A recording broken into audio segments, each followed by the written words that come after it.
The sound of metal grinding against metal pierced the winter air as Sarah Jenkins desperately tried to restart the school bus engine.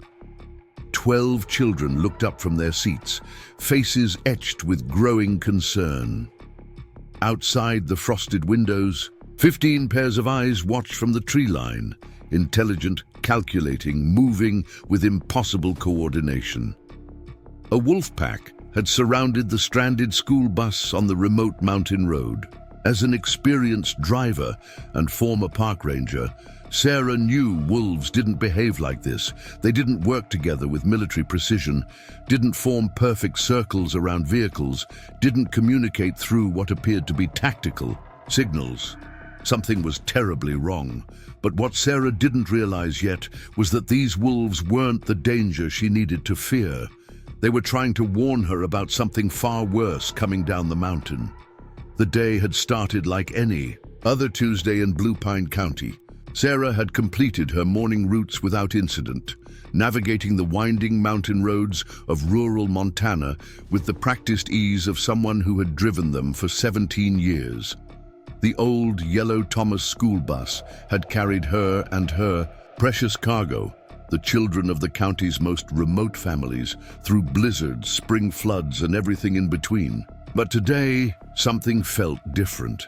The weather forecast had mentioned a small chance of snow, but nothing substantial. Yet as Sarah picked up her afternoon routes, she noticed dark clouds building over the western peaks. The wind had picked up, carrying that distinctive scent of impending snow. Radio reports warned of a fast-moving system that had changed direction unexpectedly. Temperature were already dropping faster than predicted. "Miss Jenkins, is it going to snow?" asked Mia Rodriguez, a quiet 7-year-old who always sat directly behind the driver's seat.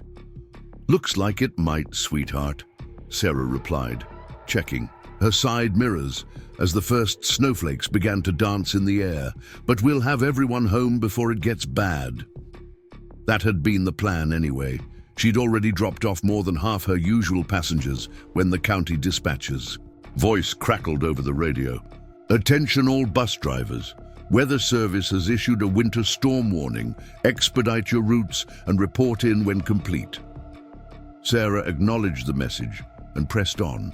The Thompson twins, Jake and Ben, were busy with their handheld game in the middle of the bus.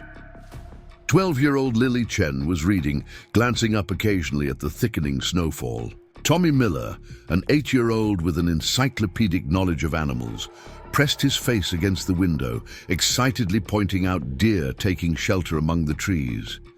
As the bus climbed higher along Whispering Ridge Road toward the most remote drop-offs, Sarah spotted a fallen tree blocking their usual route. She made a split-second decision to take the old Forest Service road, a longer route but passable. The detour would add 20 minutes to their journey, but safety came first. That's when she heard it, a sickening grinding sound from the engine.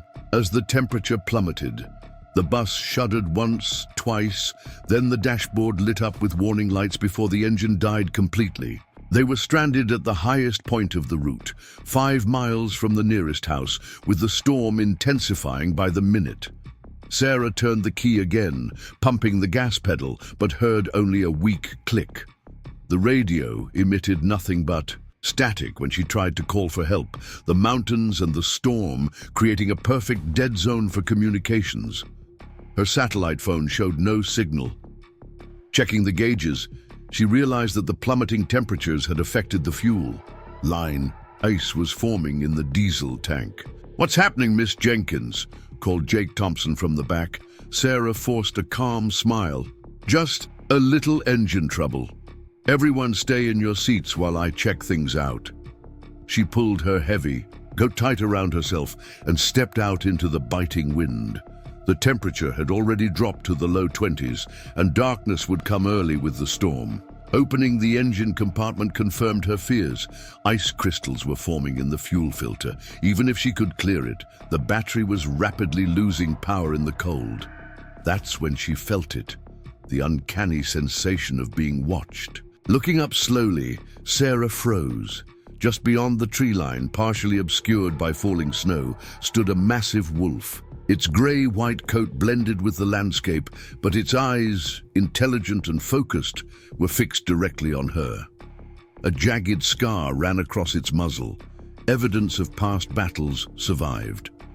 In her years as a park ranger before becoming a bus driver, Sarah had encountered wolves many times, but something about this one's behavior sent chills down her spine that had nothing to do with the cold. It wasn't running away. It wasn't howling. It was observing, assessing, with an almost human intentionality. As she slowly backed toward the bus door, she noticed more shapes materializing from the trees. Not just one wolf, but many, appearing from different directions, moving with coordinated purpose. Her ranger training told her this wasn't normal wolf behavior. Packs didn't approach vehicles like this. They didn't position themselves strategically around human structures. Sarah climbed back into the bus, her hands trembling slightly as she closed and locked the door. Through the windows, she could now count at least 7 wolves, all moving, with the same deliberate precision, forming the beginning of a circle around the disabled vehicle.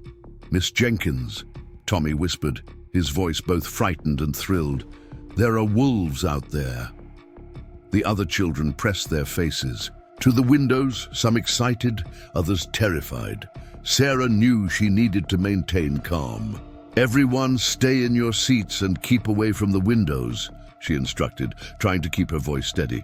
"We're perfectly safe inside the bus." But as she watched more wolves emerge from the swirling snow, taking positions with mathematical precision around them, Sarah realized that something unprecedented was happening. In all her years in these mountains, she had never seen wolves behave like this. The question that chilled her more than the dropping temperature was why. Sarah Jenkins hadn't always been a school bus driver. For 12 years, she had worked as a park ranger in Glacier National Park, specializing in predator behavior and wildlife management. She knew the mountains, understood winter survival, and had encountered every kind of wildlife native to Montana. When she'd moved to Blue Pine County after her husband's death, driving the school bus route had seemed a perfect way to use her driving skills while still being connected to the wilderness she loved. The children knew bits and pieces of her background, that she could identify animal tracks in seconds, that she knew which plants were edible in emergencies, that she had once rescued 2 hikers trapped by a sudden blizzard. What they didn't know was how often she used those skills on her routes, how many times her knowledge had helped her navigate dangerous situations without them ever realizing the danger. Now, watching the wolves through her binoculars, Sarah catalogued their behavior with a professional's eye. 15 wolves, an unusually large pack, had formed a perfect circle around the bus, spaced with unnatural precision. The scarred leader remained directly in front of the vehicle, occasionally making subtle head movements that the others responded to instantly. They weren't aggressive. They were organized, purposeful. Sarah checked the emergency kit stowed under her seat. Flares, first aid supplies, emergency blankets, hand warmers, energy bars, and bottles of water, enough to keep 12 children alive through the night if necessary. The bus's fuel gauge showed enough diesel to run the heater intermittently, preserving battery power while preventing hypothermia. She had options, she had training, she had responsibility for 12 young lives. "Okay, everyone," she announced, keeping her voice calm and authoritative. "We're going to be here for a little while until help comes, so we're going to get organized. Lily, can you help distribute the blankets? Jake and Ben, I need you to collect everyone's extra clothing. We might need to share. Tommy, you're in charge of the snack inventory. Mia, sweetheart, can you be my special helper and make sure everyone has a buddy? No one sits alone, right? Now." The familiar structure of assignments calmed the children. Sarah knew that keeping them occupied was critical, not just for their emotional state, but to preserve body heat through activity. As they busied themselves, she continued to observe the wolves, their behavior becoming more perplexing by the minute. The scarred leader was now methodically walking in a pattern, stopping at precise intervals to look back at the bus, then toward the western ridge, then back to the bus again. The others maintained their positions, but rotated occasionally, as if taking shifts. Their breath formed ghostly clouds in the increasingly frigid air. Sarah tried the engine again. The starter whined, weakly but couldn't turn over. The radio remained silent despite her repeated calls for help.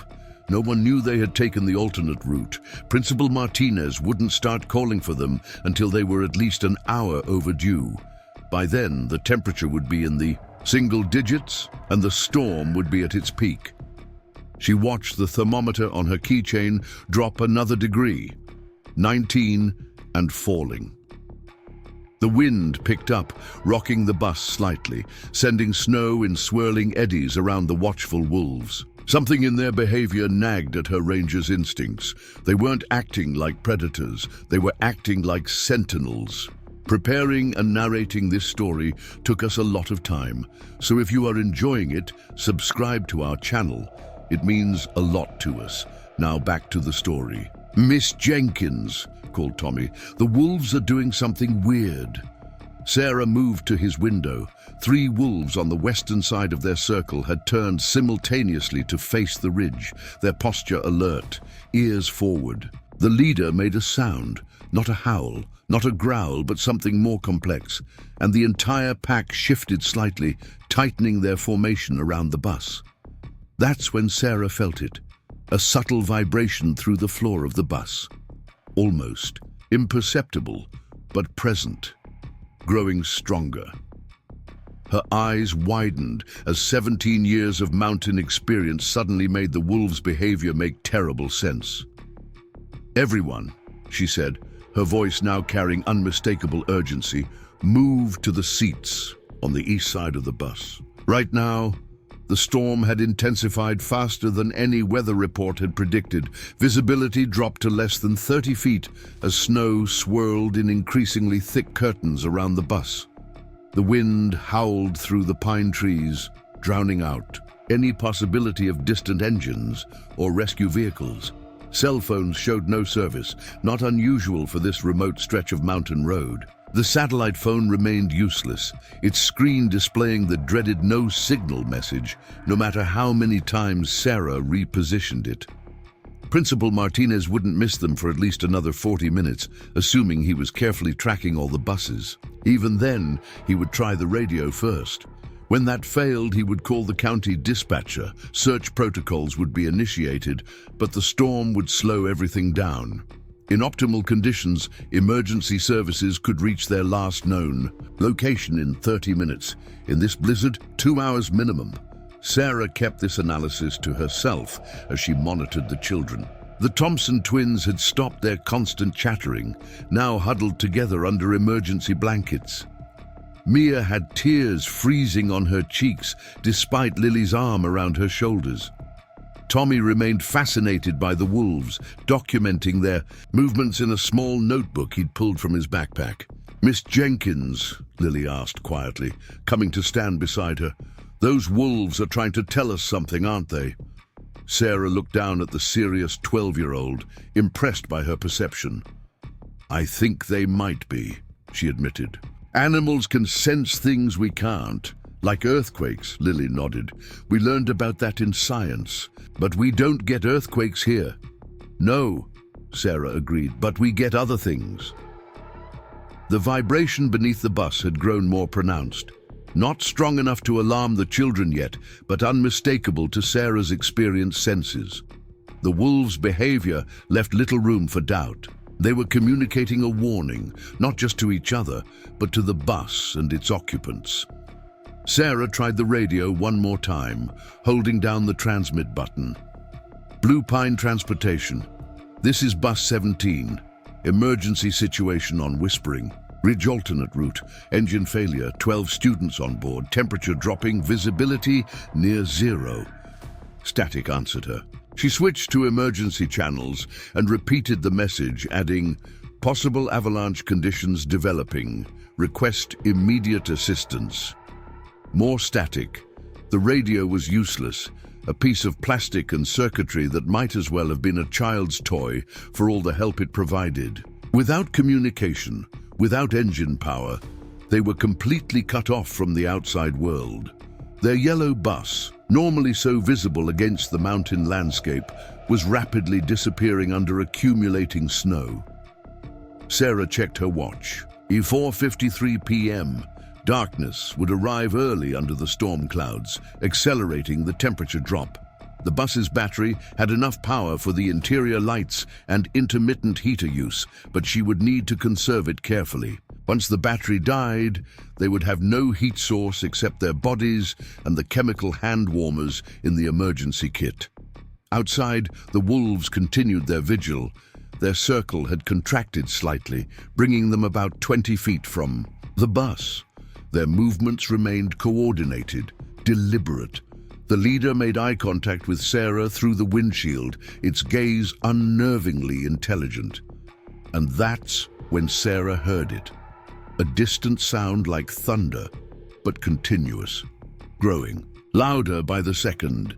Before Sarah could process the sound, the lead wolf did something extraordinary. It reared up on its hind legs, a behavior almost never seen in wild wolves, and pawed at the air 3 times in rapid succession, front paws moving in a distinctive pattern. The other wolves immediately repositioned themselves, all facing outward. From the bus in a protective formation, "Everyone get down on the floor between the seats," Sarah commanded, her voice cutting through the children's chatter with an authority that brooked no argument. "Now!" The children scrambled to comply, startled by the sudden urgency in their normally calm driver's voice. In seconds, all 12 were huddled on the floor. "Heads down, arms over your necks," Sarah instructed, dropping down herself while keeping her eyes on the western ridge through the side window. The rumbling grew louder, now unmistakable even over the howling wind. The vibration through the bus floor intensified.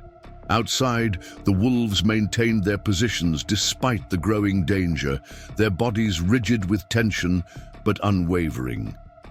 Tommy, who had slid under a seat near the front, whispered, "Miss Jenkins, is that what I think it is?" Before she could answer, the mountain moved. Through the swirling snow, Sarah witnessed the western slope of Whispering Ridge transform from a solid mass into a flowing river of white. Trees snapped like toothpicks as thousands of tons of snow and debris broke free, accelerating down the mountainside with terrifying speed. The sound was no longer a rumble but a roar, nature's fury unleashed in a cascade of unstoppable force. "Avalanche!" someone screamed, but the word was swallowed by the locomotive-like roar as the white wall approached. The wolves, incredibly, stood their ground. Even as certain death bore down on them, they maintained their protective circle around the bus.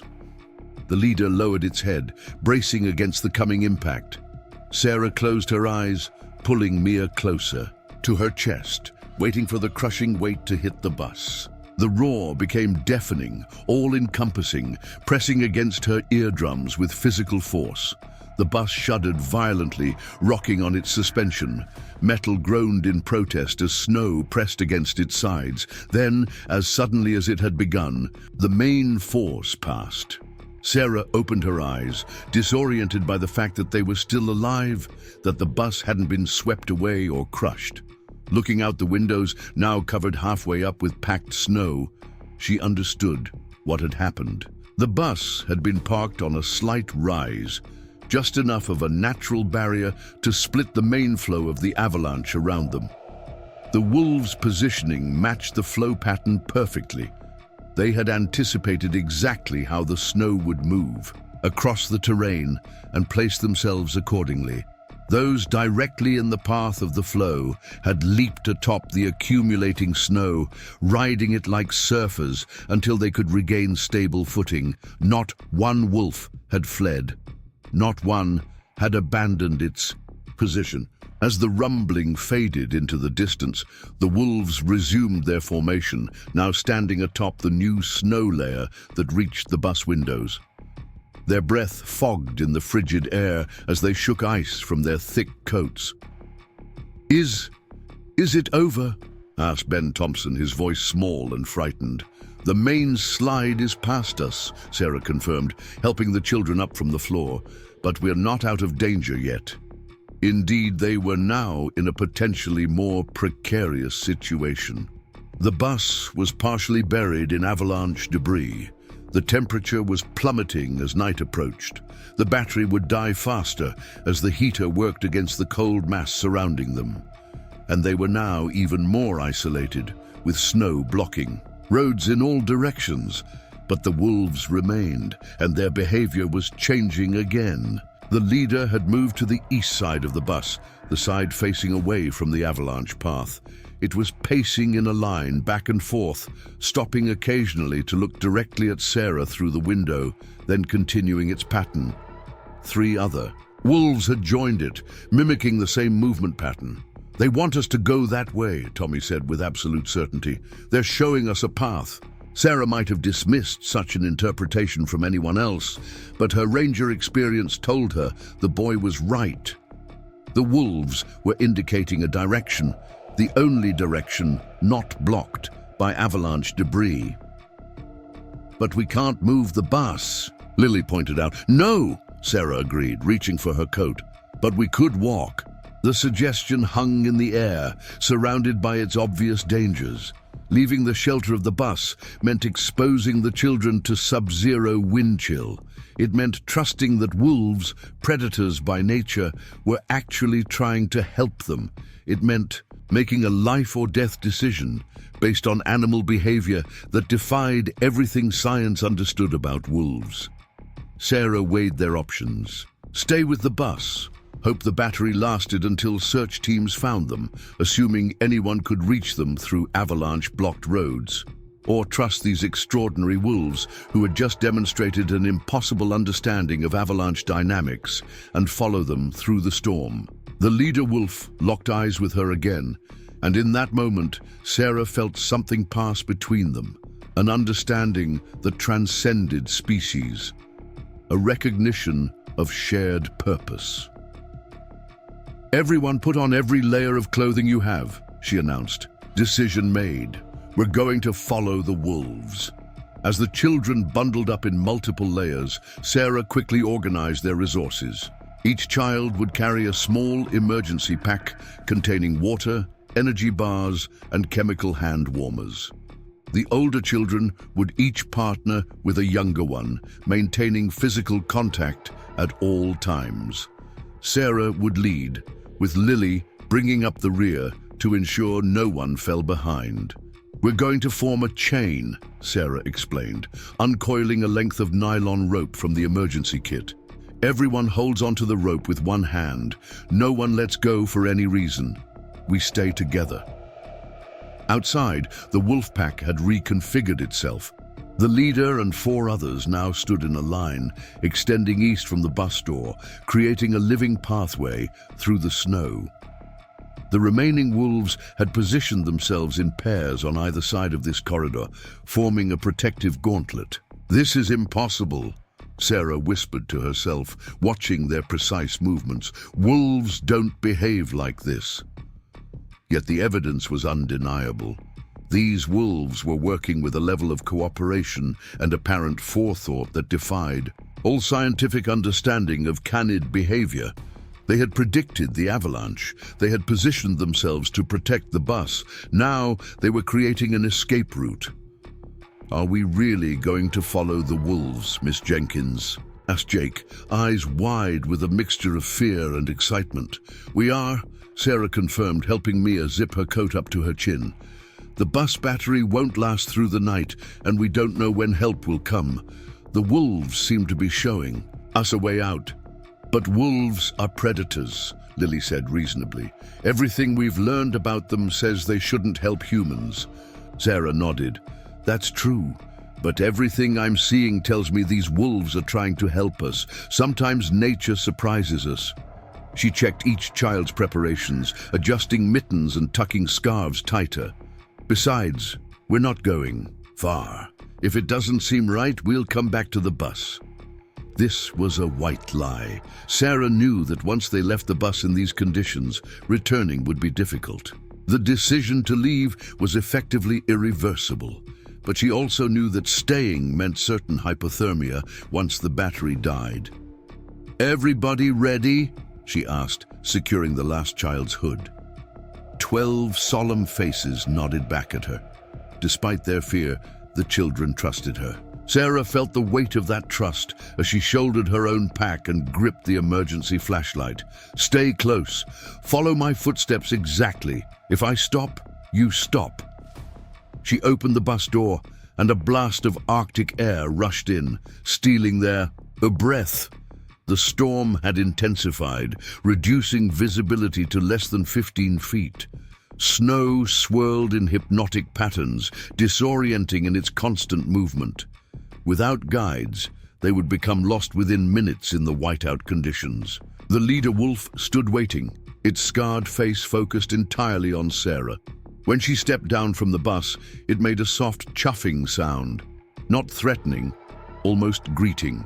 Then it turned and took exactly 3 steps away, looking back to ensure she followed. Sarah took a deep breath and stepped forward, the children strung out behind her like beads on a necklace, connected by the lifeline of rope.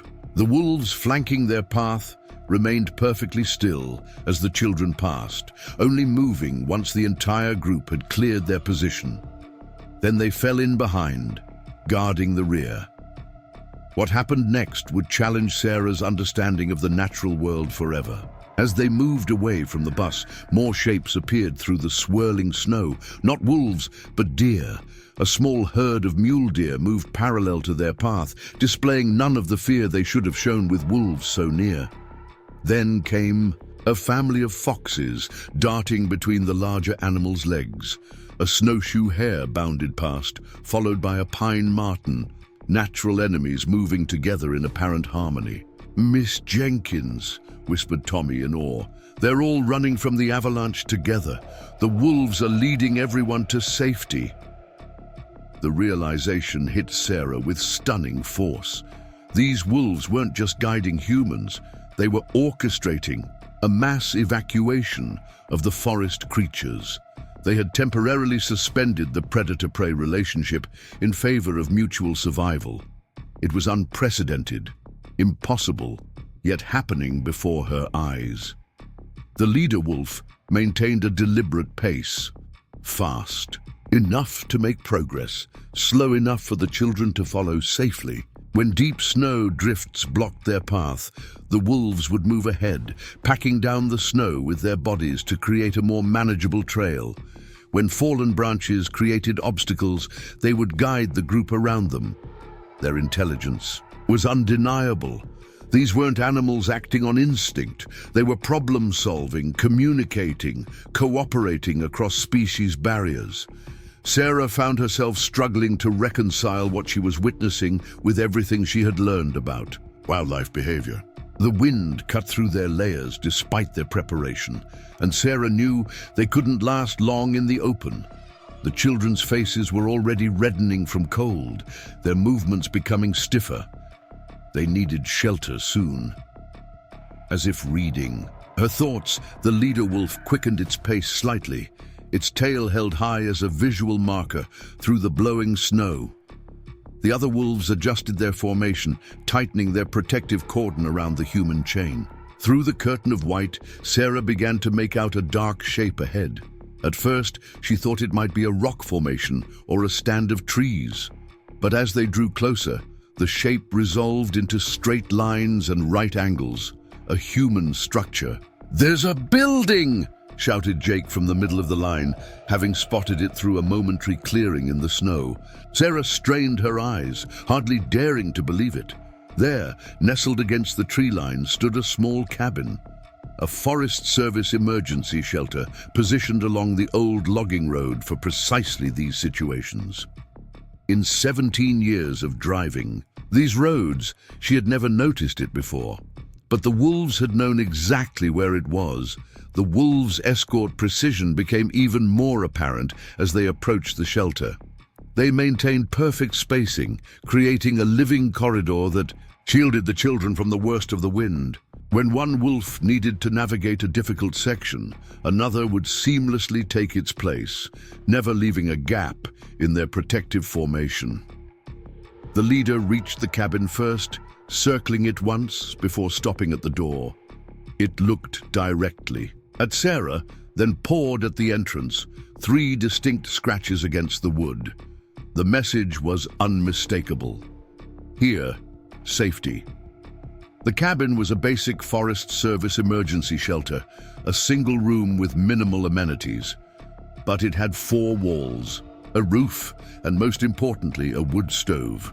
Sarah quickly organized the children inside while checking the supplies. Emergency rations, matches, lanterns, firewood, enough to keep them alive until rescuers could reach them. "Everybody stay in your buddy pairs and keep moving," she instructed, knowing that warming cold bodies too quickly could be dangerous. "Lily, can you and Tommy check everyone for signs of frostbite? Jake and Ben, help me with the wood stove." The wolves remained outside, maintaining their vigilant circle around the cabin. Through the small window, Sarah could see them rotating positions, taking turns sheltering in the cabin's lee, where the wind was less fierce. Their coordination continued unabated, a silent ballet of survival strategy. As warmth slowly returned to the cabin, Sarah found Tommy staring out the window, his notebook open. "Miss Jenkins," he said without turning, "they're still protecting us. Why would they do that? Everything we've learned about wolves says they should be afraid of humans." Sarah joined him at the window.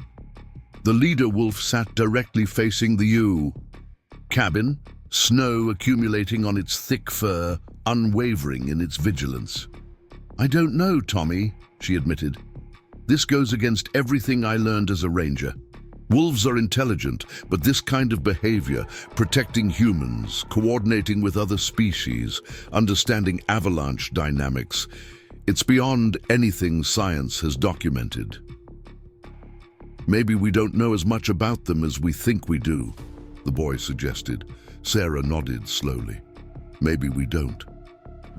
In the hours that followed, the children's initial fear of the wolves transformed into fascination.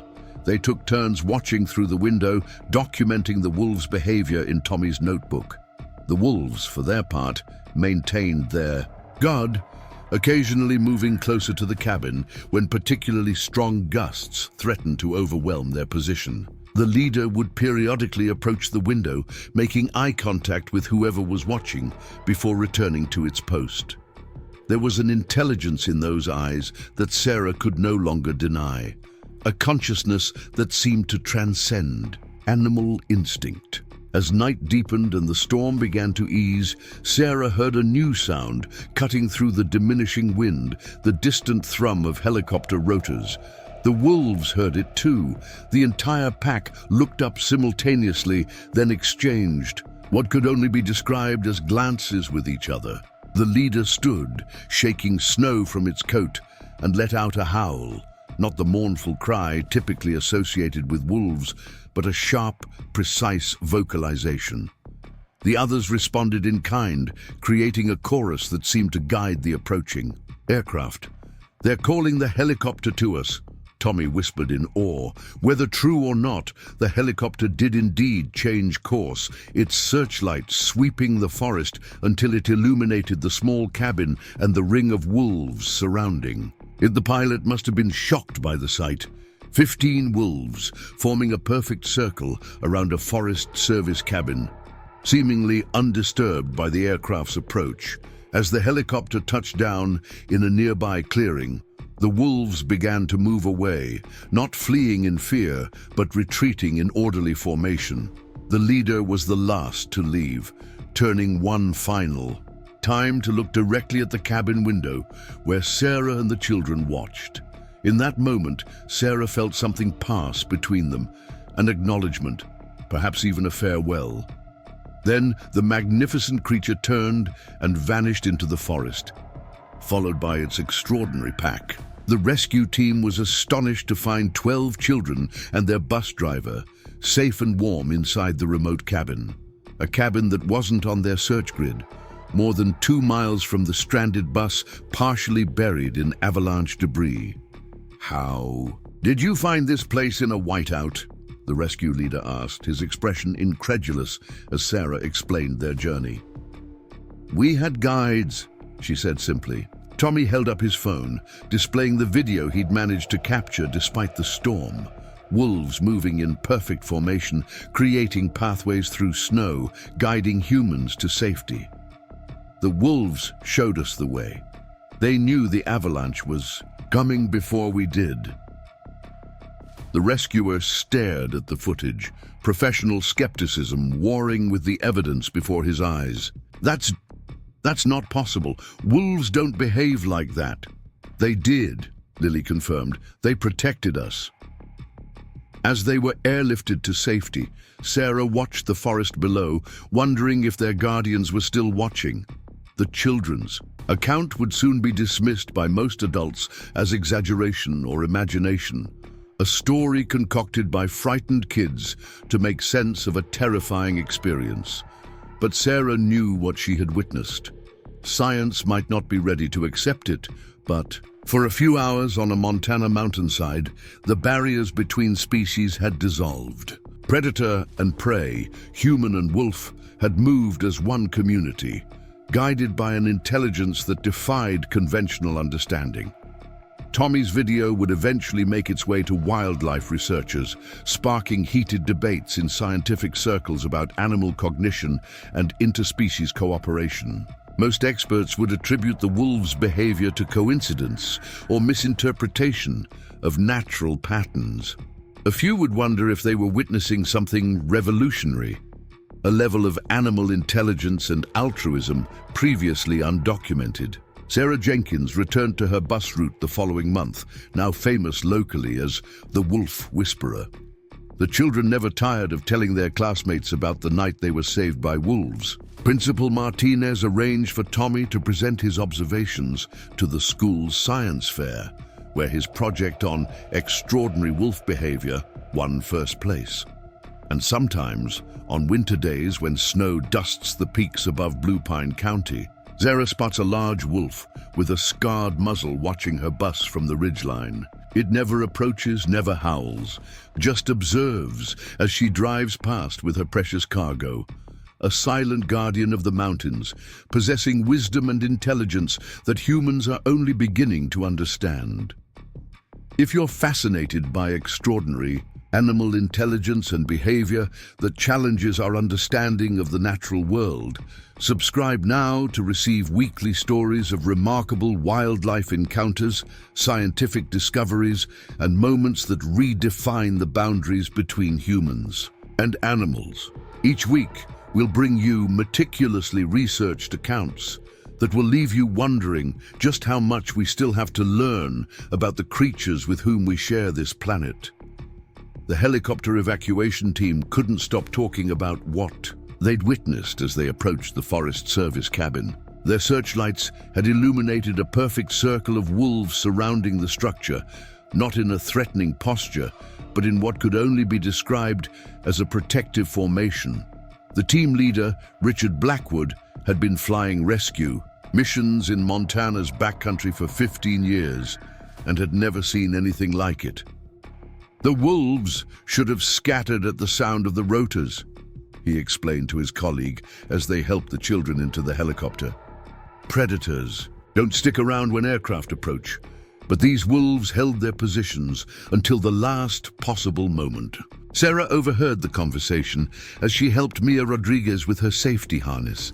The girl's small hands were still red from the cold despite the emergency shelter's warmth. "Miss Jenkins," Mia whispered, "will the wolves be okay in the storm?" Sarah smiled, touched by the child's concern for the very creatures most would fear. "They'll be fine, sweetheart. Wolves are built for winter. This is their home."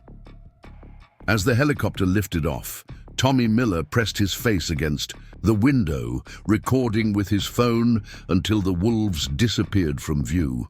The pack had reformed at the edge of the clearing, still maintaining their eerie precision as they watched the aircraft depart.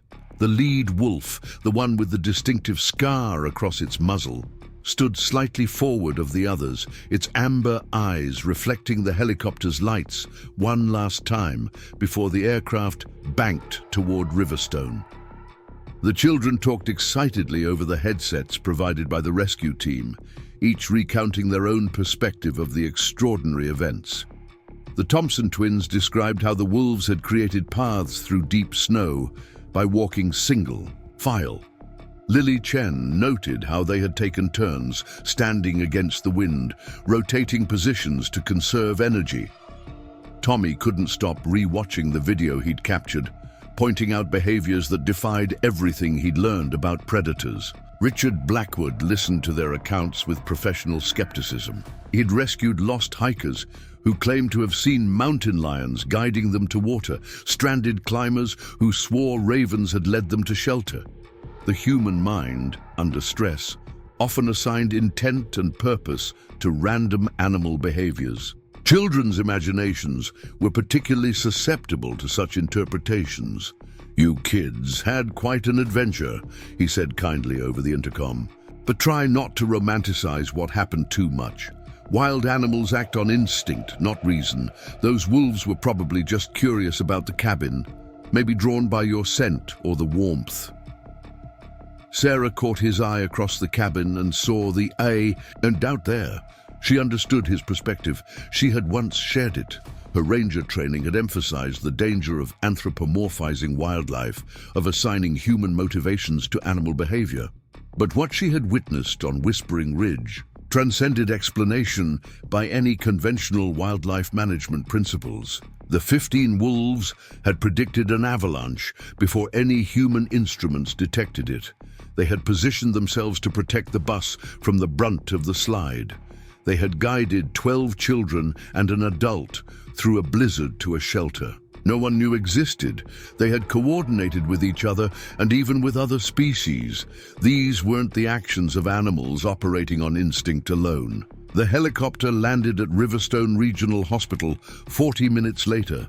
Worried parents rushed forward as the children disembarked, sweeping them into tearful embraces. Principal Martinez was there, clipboard in hand, checking off names as each child reunited with their family. His face showed the relief of a man who had feared the worst and received a miracle instead. "Sarah," he said, gripping her shoulder as she emerged last from the aircraft. "We thought, when the avalanche report came in and we couldn't reach your bus, we feared the worst. We got lucky," she said simply, knowing that any fuller explanation would sound incredible. "Lucky? The search team found your bus half buried in avalanche debris. By all accounts, you should have been in it." Tommy's father, Dr. James Miller, approached them, his son perched on his shoulders, despite being almost too old for such transport. As the town's only veterinarian, Dr. Miller had a deeper understanding of animal behavior than most. "Tommy's telling a remarkable story," he said, glancing up at his enthusiastic son, "about wolves guiding you to safety." Principal Martinez chuckled. "Kids and their imaginations, the trauma of being stranded. It happened exactly as Tommy described," Sarah interrupted, her voice quiet but firm. 15 wolves surrounded our bus before the avalanche hit. They positioned themselves to protect us from the worst of the slide. Then they led us to an emergency shelter we didn't know existed." The two men stared at her, searching her face for signs of shock or stress that might explain such an extraordinary claim. "Sarah," Dr. Miller began carefully, "wolf packs don't typically number more than 6 to 8 individuals. 15 would be highly unusual, and wolves avoid human structures. They certainly don't guide humans anywhere." "I know," she replied. "I was a ranger for 12 years. I've studied wolf behavior. What happened today defies everything I understand about wildlife, but it happened." Tommy waved his phone from his perch on his father's shoulders. "I got video. It's a little blurry because of the snow, but you can see them moving together. Before further discussion could develop, a hospital administrator approached to usher the children inside for precautionary examinations. Sarah found herself in an exam room with a young doctor who checked her for frostbite while asking questions about her exposure to the elements.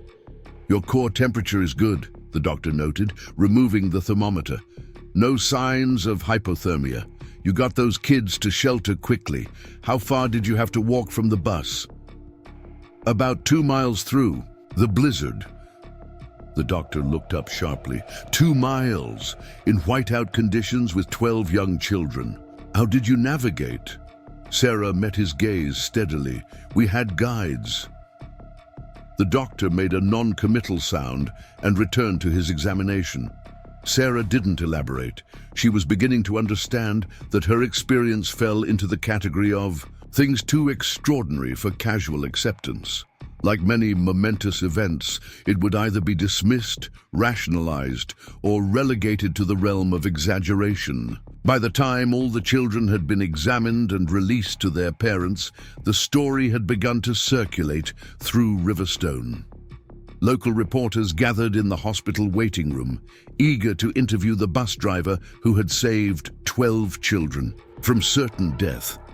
Sarah provided a factual account of their ordeal, the bus breakdown, the approaching storm, the timely rescue, but omitted the wolf's role entirely, not because she doubted what had happened, but because she respected the profound nature of what she had witnessed too much to have it sensationalized or dismissed. Tommy had no such reservations. By morning, his video had been uploaded to social media, accompanied by his detailed narration of how wolves had saved their lives. Most viewers assumed it was an imaginative child's interpretation of random wildlife sightings. A few called it an outright fabrication. But the video spread rapidly nonetheless, drawing the attention of wildlife researchers and behavioral scientists who saw something in the grainy footage that gave them pause. Sarah returned to her small cabin on the outskirts of Riverstone that night, exhausted but unable to sleep. She sat by her window, watching the snow continue to fall in gentle contrast to the blizzard they had escaped. Her mind replayed images of wolves moving with impossible coordination, of predator and prey species moving together through the forest, of amber eyes that seemed to contain wisdom beyond animal instinct. Her phone rang at nearly midnight. The caller ID showed Montana Wildlife Commission. "Miss Jenkins, this is Dr. Eleanor Richter from the Wildlife Commission. I apologize for calling so late, but I've just viewed the footage from today's incident. I'd very much like to speak with you about what you witnessed." Sarah had known this call would come eventually. Eleanor Richter was the state's leading authority on wolf behavior, known for her groundbreaking work on pack dynamics and communication. If anyone would take the events on Whispering Ridge seriously, it would be her. They arranged to meet the following day at Sarah's cabin. After ending the call, Sarah finally fell into a troubled sleep, her dreams filled with amber eyes and snow-covered, mountains that moved like living things. Morning brought clear skies and temperatures that made yesterday's blizzard seem like a dream. Sarah made coffee and watched the sun transform the new snow into a glittering blanket across her small property. The events of the previous day seemed increasingly surreal in the bright light of morning, yet she knew with absolute certainty what she had witnessed. Dr. Richter arrived precisely at 9. A tall woman with silver-streaked black hair pulled into a practical braid. She wore the field clothes of someone who spent more time outdoors than in offices. Sturdy boots, insulated pants, a weathered jacket bearing the Montana Wildlife Commission patch. Her handshake was firm, her gaze direct and evaluating. "Thank you for meeting with me," she said as Sarah offered coffee. "I've reviewed the video taken by the Miller boy several times. While the quality is poor due to weather conditions, it shows behavior that cannot be easily explained by conventional understanding of wolf social dynamics. Sarah appreciated the scientist's straightforward approach. You believe what happened was real. I believe something happened that warrants serious investigation, Dr. Richter clarified, accepting the mug of coffee. 15 wolves moving, in coordinated patterns around human subjects without displaying typical threat behaviors or flight response. That alone would be noteworthy. But the boy's narration suggests much more. They sat at Sarah's small kitchen table, and Sarah recounted the events in detail: the wolves' arrival before the avalanche, their strategic positioning, their apparent communication with each other, and most remarkably, their guidance of the human group to safety. Dr. Richter listened without interruption, occasionally making notes in a small, leather-bound journal. When Sarah finished, the scientist remained silent for several moments, her expression thoughtful rather than dismissive. "You understand how extraordinary these claims are," she finally said. "Wolves are intelligent, socially complex animals, but what you're describing suggests levels of cognition, communication, and interspecies cooperation that exceed anything documented in scientific literature." "I understand completely," Sarah replied. "I wouldn't believe it myself if I hadn't witnessed it. But those wolves saved our lives. They knew the avalanche was coming before we did. They knew where the emergency shelter was when we didn't. They coordinated with each other and even seemed to communicate with other wildlife species. None of that should be possible." Dr. Richter tapped her pen against her notebook. "There's something else you should know. Your incident isn't entirely isolated. Over the past 3 years, my department has received 7 reports from this region describing wolf behavior that defies conventional understanding. A lost hiker who claimed wolves led him back to a marked trail. A trapper caught in his own snare who reported wolves brought him freshly killed game while he was stranded. A family whose car crashed in a remote area who insisted wolves kept predators away until help arrived. You investigated these reports? Where possible. Most were dismissed as stress-induced misinterpretations or simple fabrications, but a few included physical evidence that couldn't be easily explained away." She hesitated. "One report mentioned a wolf with a distinctive scar across its muzzle, a large male, grey-white coloration." Sarah felt a chill that had nothing to do with the winter temperature. "The leader, the one that showed us the way." Dr. Richter nodded slowly. "Local indigenous legends speak of spirit wolves that protect travelers in these mountains. I've always considered such stories to be cultural mythology rather than biological reality. But myths often contain kernels of observed truth." "What are you suggesting?" "I'm not suggesting anything yet. I'm collecting data." Dr. Richter closed her notebook.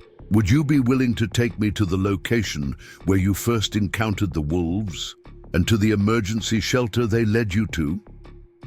Sarah hadn't planned to return to Whispering Ridge so soon after their ordeal, but she recognized the importance of documenting what had happened while evidence might still remain. They arranged to make the journey the following day, when road crews would have cleared the main access routes to the area. That afternoon, Sarah received visits from several of the children and their families. The Thompson twins brought her cookies their mother had baked as a thank you gift. Lily Chen arrived with her parents, who clasped Sarah's hands and thanked her repeatedly in both English and Mandarin. Mia Rodriguez and her grandmother brought a hand-knitted scarf in blue and grey wolf colors, Mia explained solemnly. Tommy Miller came with his father, the boy clutching his notebook filled with detailed observations of the wolves' behavior. "I've been researching wolf packs," he announced as he settled at Sarah's kitchen table. "Nothing in any of the books explains what we saw. Dad doesn't believe me, but I know what happened." Dr. Miller gave Sarah an apologetic smile. "Tommy has always had an active imagination. His mother was the same way. She could turn a deer sighting into an entire fantasy world." His voice softened at the mention of his late wife. The trauma of yesterday's events has perhaps enhanced his tendencies toward... With all due respect, Dr. Miller, Sarah interrupted gently, your son's account is accurate. What we witnessed was extraordinary, but it happened exactly as Tommy described. The veterinarian studied her face, searching for signs of humoring his son. Finding none, his expression shifted from polite skepticism to genuine curiosity. You truly believe a pack of wolves intentionally guided you to safety? I don't just believe it, I experienced it. And tomorrow, I'm taking a wildlife biologist from the State Commission to the sites to gather evidence. Tommy's eyes widened. Can I come, please? I took the best notes, and I could help identify which wolf was which. Before either adult could respond, a knock at the door interrupted their conversation. Principal Martinez stood on Sarah's porch, his expression troubled. Sarah, I'm sorry to bother you at home, but there's a situation developing. A news crew from a national network has picked up Tommy's video. They're calling it the Miracle Wolf Pack of Montana. They want interviews with you and the children. Dr. Miller frowned. Tommy's video was just a personal upload. How did it attract national attention so quickly? Apparently, it was shared by a wildlife conservation group with millions of followers. The combination of children in danger and seemingly intelligent animal behavior is media catnip. The principal removed his glasses and rubbed the bridge of his nose.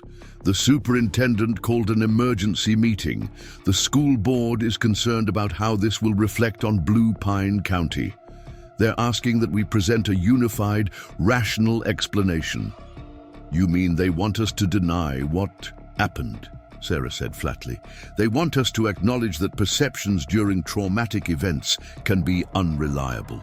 The children's accounts especially may contain elements of, I'm not a child, Sarah cut in, her voice quiet but firm, and I'm not suffering from trauma-induced hallucinations. What we experienced was real, however difficult it may be to explain. Principal Martinez sighed. Sarah, please understand the position this puts the district in. We have a responsibility to present factual information to our students and community. Facts are precisely what I'm concerned with, she replied. The fact is that 15 wolves surrounded our bus before the avalanche hit. The fact is that they guided us to safety when all conventional options had failed. Those are observable events witnessed by 13 people. Observable events with multiple possible interpretations, the principal countered. Wolves may have been in the area due to the approaching avalanche. You may have found the shelter through your own wilderness experience. Creating a narrative that attributes human-like reasoning and altruism to wild predators is a leap that the scientific community cannot support. Tommy looked between the adults, his expression crumpling. You're saying I made it all up? No, Tommy. Principal Martinez softened his tone. I'm saying that what you think you saw may not be what actually happened, and that's okay. Everyone in that bus survived because of Miss Jenkins' quick thinking and training. Sarah walked to her bookshelf and retrieved a framed photograph, herself in ranger uniform standing beside a wildlife research team. I spent 12 years studying animal behavior before I started driving the school bus. I know the difference between coincidence and coordinated action. What those wolves did was deliberate, intelligent, and purposeful. The principal recognized he would not sway her. The superintendent has called a community meeting tomorrow evening to discuss the incident. The school district would appreciate your attendance and your discretion regarding these more sensational aspects of the event. After he left, an uncomfortable silence filled Sarah's small living room. Dr. Miller cleared his throat. Sarah, I respect your conviction, but you must understand how this sounds to those who weren't there. Wolves are predators. They don't rescue humans. They don't coordinate with deer and foxes. There must be a rational explanation. Dad, Tommy interjected. Just because something doesn't fit what science currently understands doesn't mean it didn't happen. Science changes when new evidence appears. That's what you always tell me. Dr. Miller blinked, startled by his son's logical application of his own teachings. He glanced at Sarah, who raised an eyebrow in silent agreement with the boy. "Tell you what?" Dr. Miller said finally. "I'll come with you and this wildlife biologist tomorrow. As a veterinarian, I might notice details others would miss. And Tommy can bring his notes, as long as you both understand. I'm approaching this from a position of healthy scientific skepticism." Sarah nodded. "That's all anyone can ask." After they left, Sarah packed gear for the next day's expedition. Warm layers, emergency supplies, her old Ranger field glasses. As she prepared, her phone continually chimed with messages from reporters seeking comments about the wolf miracle. She ignored them all. Just after sunset, Sarah stepped onto her porch for a breath of crisp winter air. The sky had cleared completely, revealing a canopy of stars and a three-quarter moon that bathed the snow-covered landscape in silver light. In the distance, the mountains loomed dark and massive, holding their secrets. A movement at the edge of her property caught her attention. At first, she thought it might be a deer. They often ventured into her yard during winter months. But the silhouette was wrong. Lower, more powerful in its outline, a wolf stood at the tree line watching her house. Sarah's breath caught. Even at this distance, she could make out the distinctive facial marking, a jagged scar across the muzzle. The leader had found her. For several heartbeats, they regarded each other across the snowy expanse. The wolf made no move to approach, and Sarah remained motionless on her porch. There was no fear in the encounter, only a strange sense of recognition, of acknowledgement. Then the wolf turned and melted into the shadows, leaving only tracks in the fresh snow as evidence of its visit. Sarah remained on the porch for nearly an hour afterward, watching the tree line, but the wolf did not reappear. When she finally went inside, she picked up her phone and dialed Dr. Richter's number.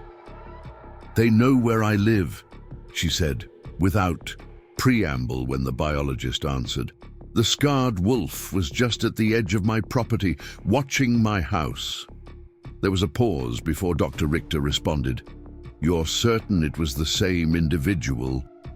"Absolutely certain. The scar pattern is distinctive. This changes things," the scientist said, her voice thoughtful.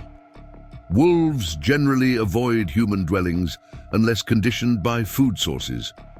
For one to track you to your home, especially after the stress of yesterday's encounter, that suggests something far beyond typical wolf behavior." "It wasn't threatening," Sarah clarified. "It was observing. I'll be there at first light. Document any tracks before they're covered or melt."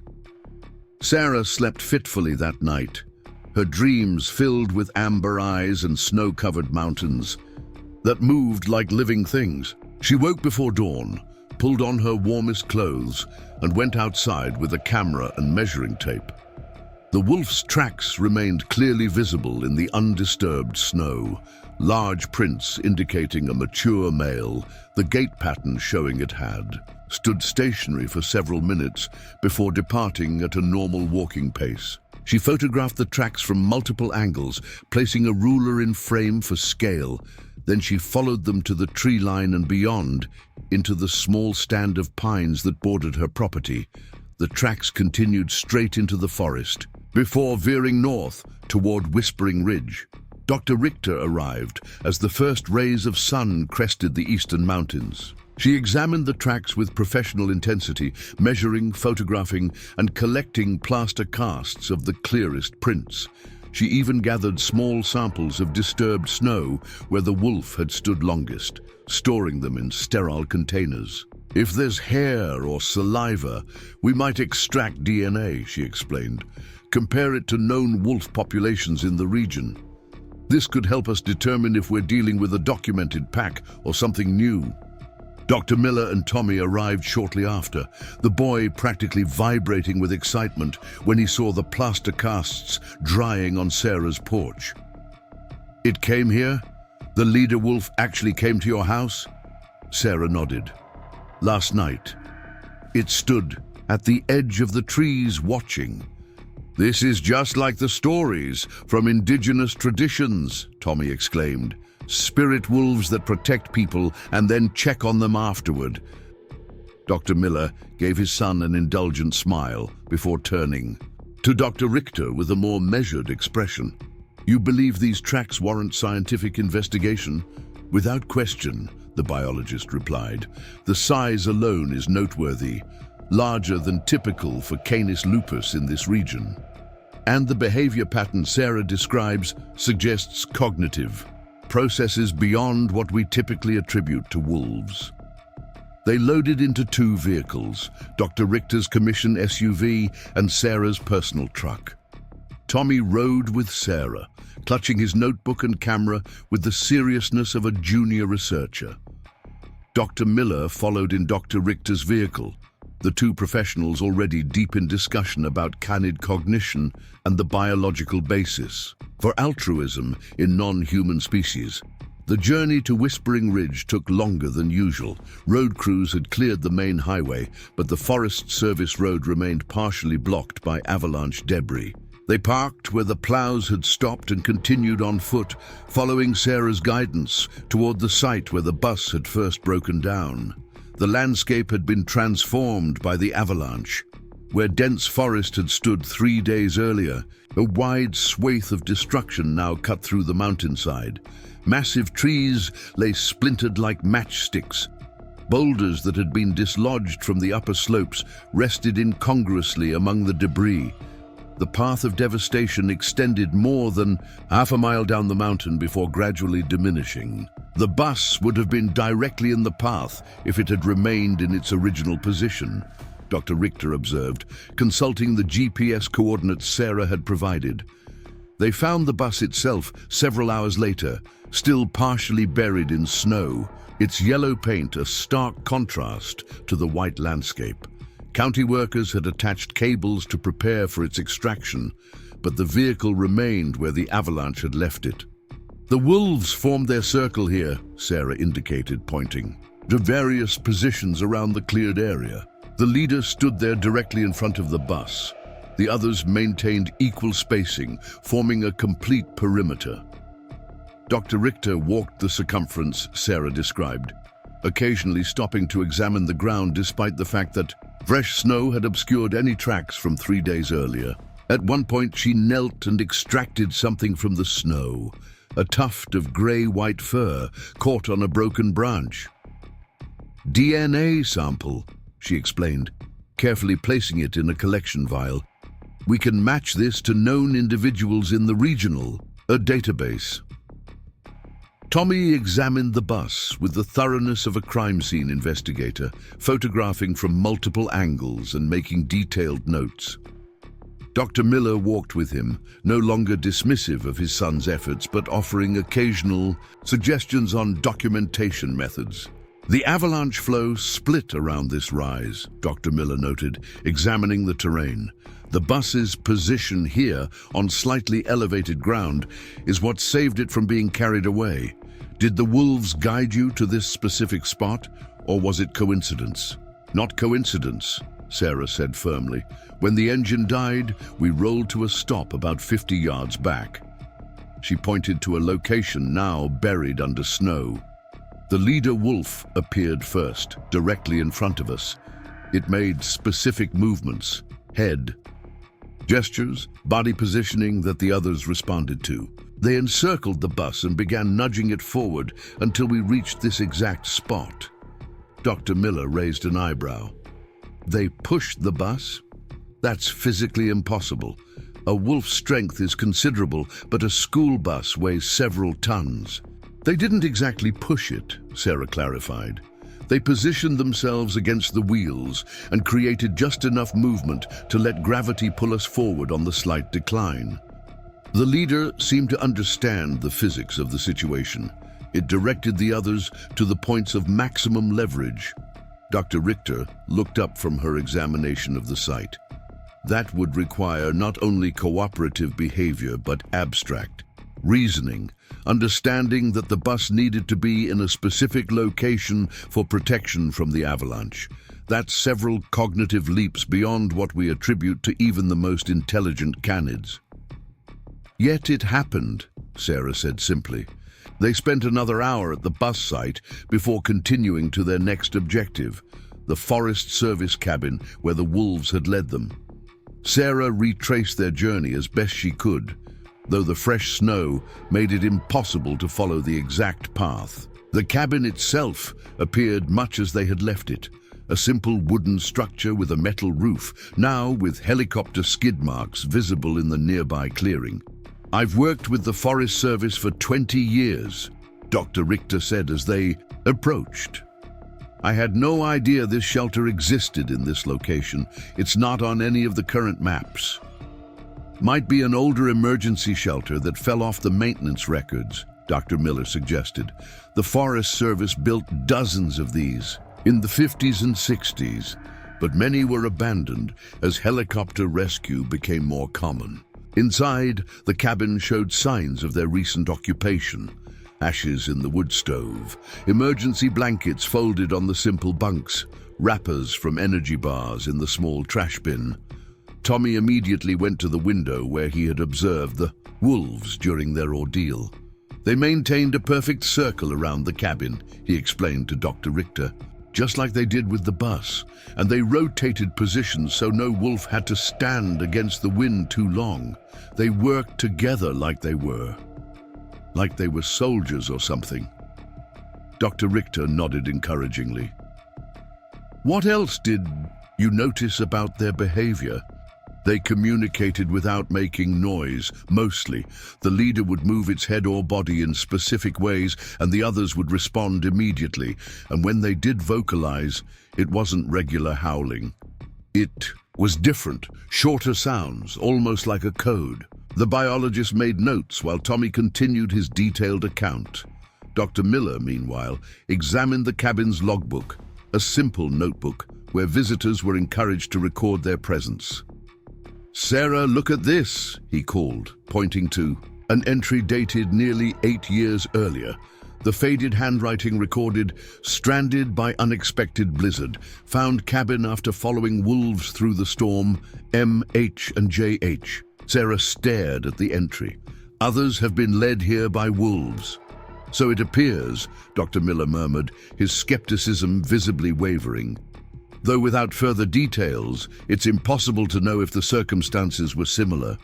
Dr. Richter photographed the logbook entry before continuing her examination of the cabin and surrounding area.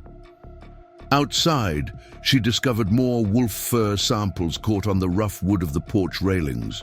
She also identified what appeared to be deliberate scratching on the doorframe, 3 distinct claw marks grouped together. "The leader did that," Tommy confirmed. "It showed us this was the place to stop, like it was saying, 'Here, safety.'" Dr. Richter's expression remained professionally neutral, but Sarah could see the scientist was struggling to reconcile her training with the mounting evidence before her. Wolf behavior this complex, this apparently intentional, simply didn't exist in scientific literature. As they prepared to leave the cabin, a soft sound caught Sarah's attention, a low, melodic howl from somewhere in the surrounding forest. It was answered immediately by another howl, then another, until a chorus of wolf voices filled the air. "They're still here," Tommy whispered, his eyes wide. "They're watching us." Dr. Richter quickly set up a digital recorder capturing the vocalizations. Her expression had shifted from skepticism to intense concentration. "This isn't typical wolf howling," she said quietly.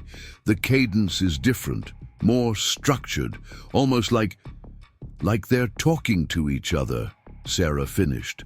"That's what we heard before the avalanche, not random howls, but specific patterns." The howling continued for nearly 2 minutes before fading away. In the silence that followed, even Dr. Miller appeared shaken. That wasn't normal wolf behavior, he admitted.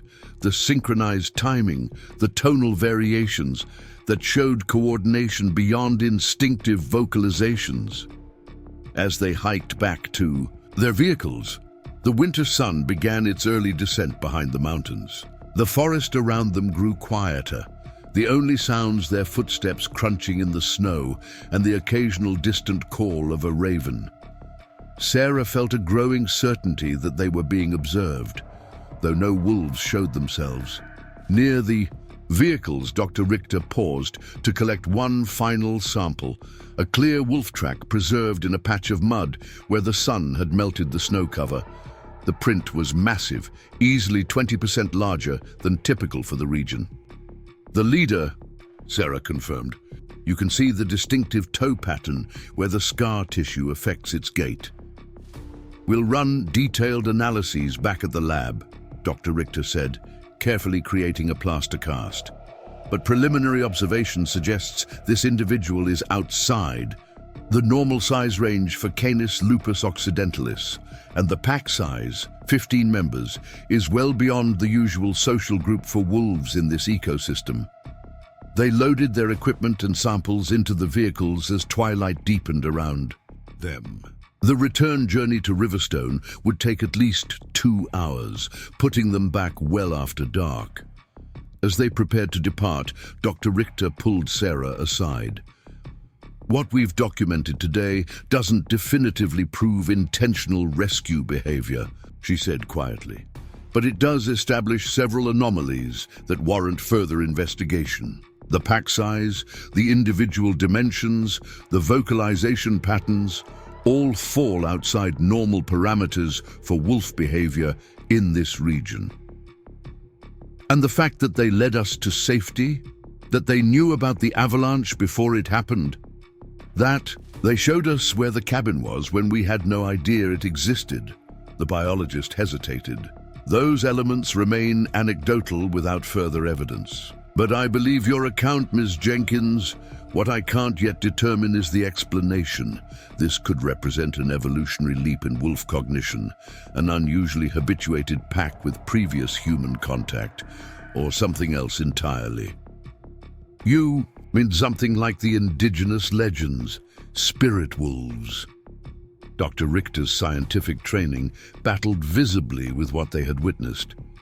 I mean that nature occasionally presents anomalies that challenge our existing frameworks. Good science requires us to investigate with open minds rather than forcing observations to fit predetermined categories. As they drove back toward Riverstone, Tommy kept his face pressed to the window, scanning the darkening forest for any sign of their protectors. In the growing darkness, shadows moved among the trees. Perhaps deer, perhaps wolves, perhaps merely the interplay of wind and branches. But once, just as they turned onto the main highway, Sarah glimpsed a flash of grey-white fur and amber eyes watching from an elevated outcropping. The leader keeping watch until they reached safety. The community, meeting that evening at Blue Pine Elementary School's gymnasium, drew a crowd unlike anything Riverstone had seen in years. Parents, teachers, local officials, and curious citizens packed the space, their voices creating a constant murmur of speculation. At the front, Superintendent Howard Wallace had arranged a panel that included Principal Martinez, the county emergency management director, and a representative from the Forest Service. Sarah sat in the back row with Dr. Richter, Dr. Miller, and Tommy. They had agreed to present their preliminary findings only if directly questioned, preferring to analyze their evidence more thoroughly before making public claims. Superintendent Wallace called the meeting to order with 3 sharp raps of his gavel. Folks, we're here to discuss the events of 3 days ago involving Bus 17 and to address some of the more colorful accounts that have been circulating on social media.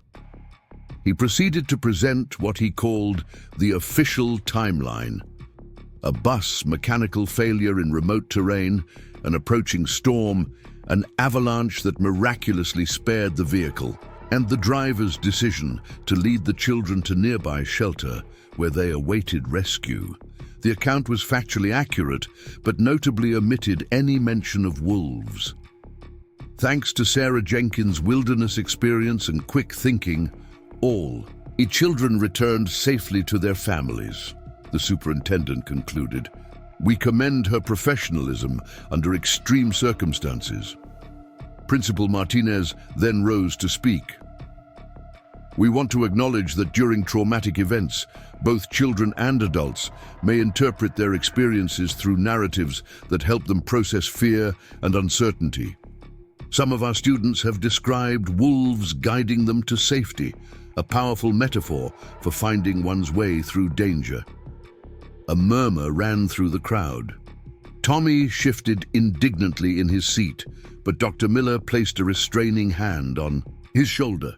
The Forest Service representative spoke next, explaining avalanche patterns and safety protocols. He tactfully suggested that wild animals often flee in advance of natural disasters due to sensory capabilities humans lack, a fact that might explain the presence of wildlife in the area during the incident.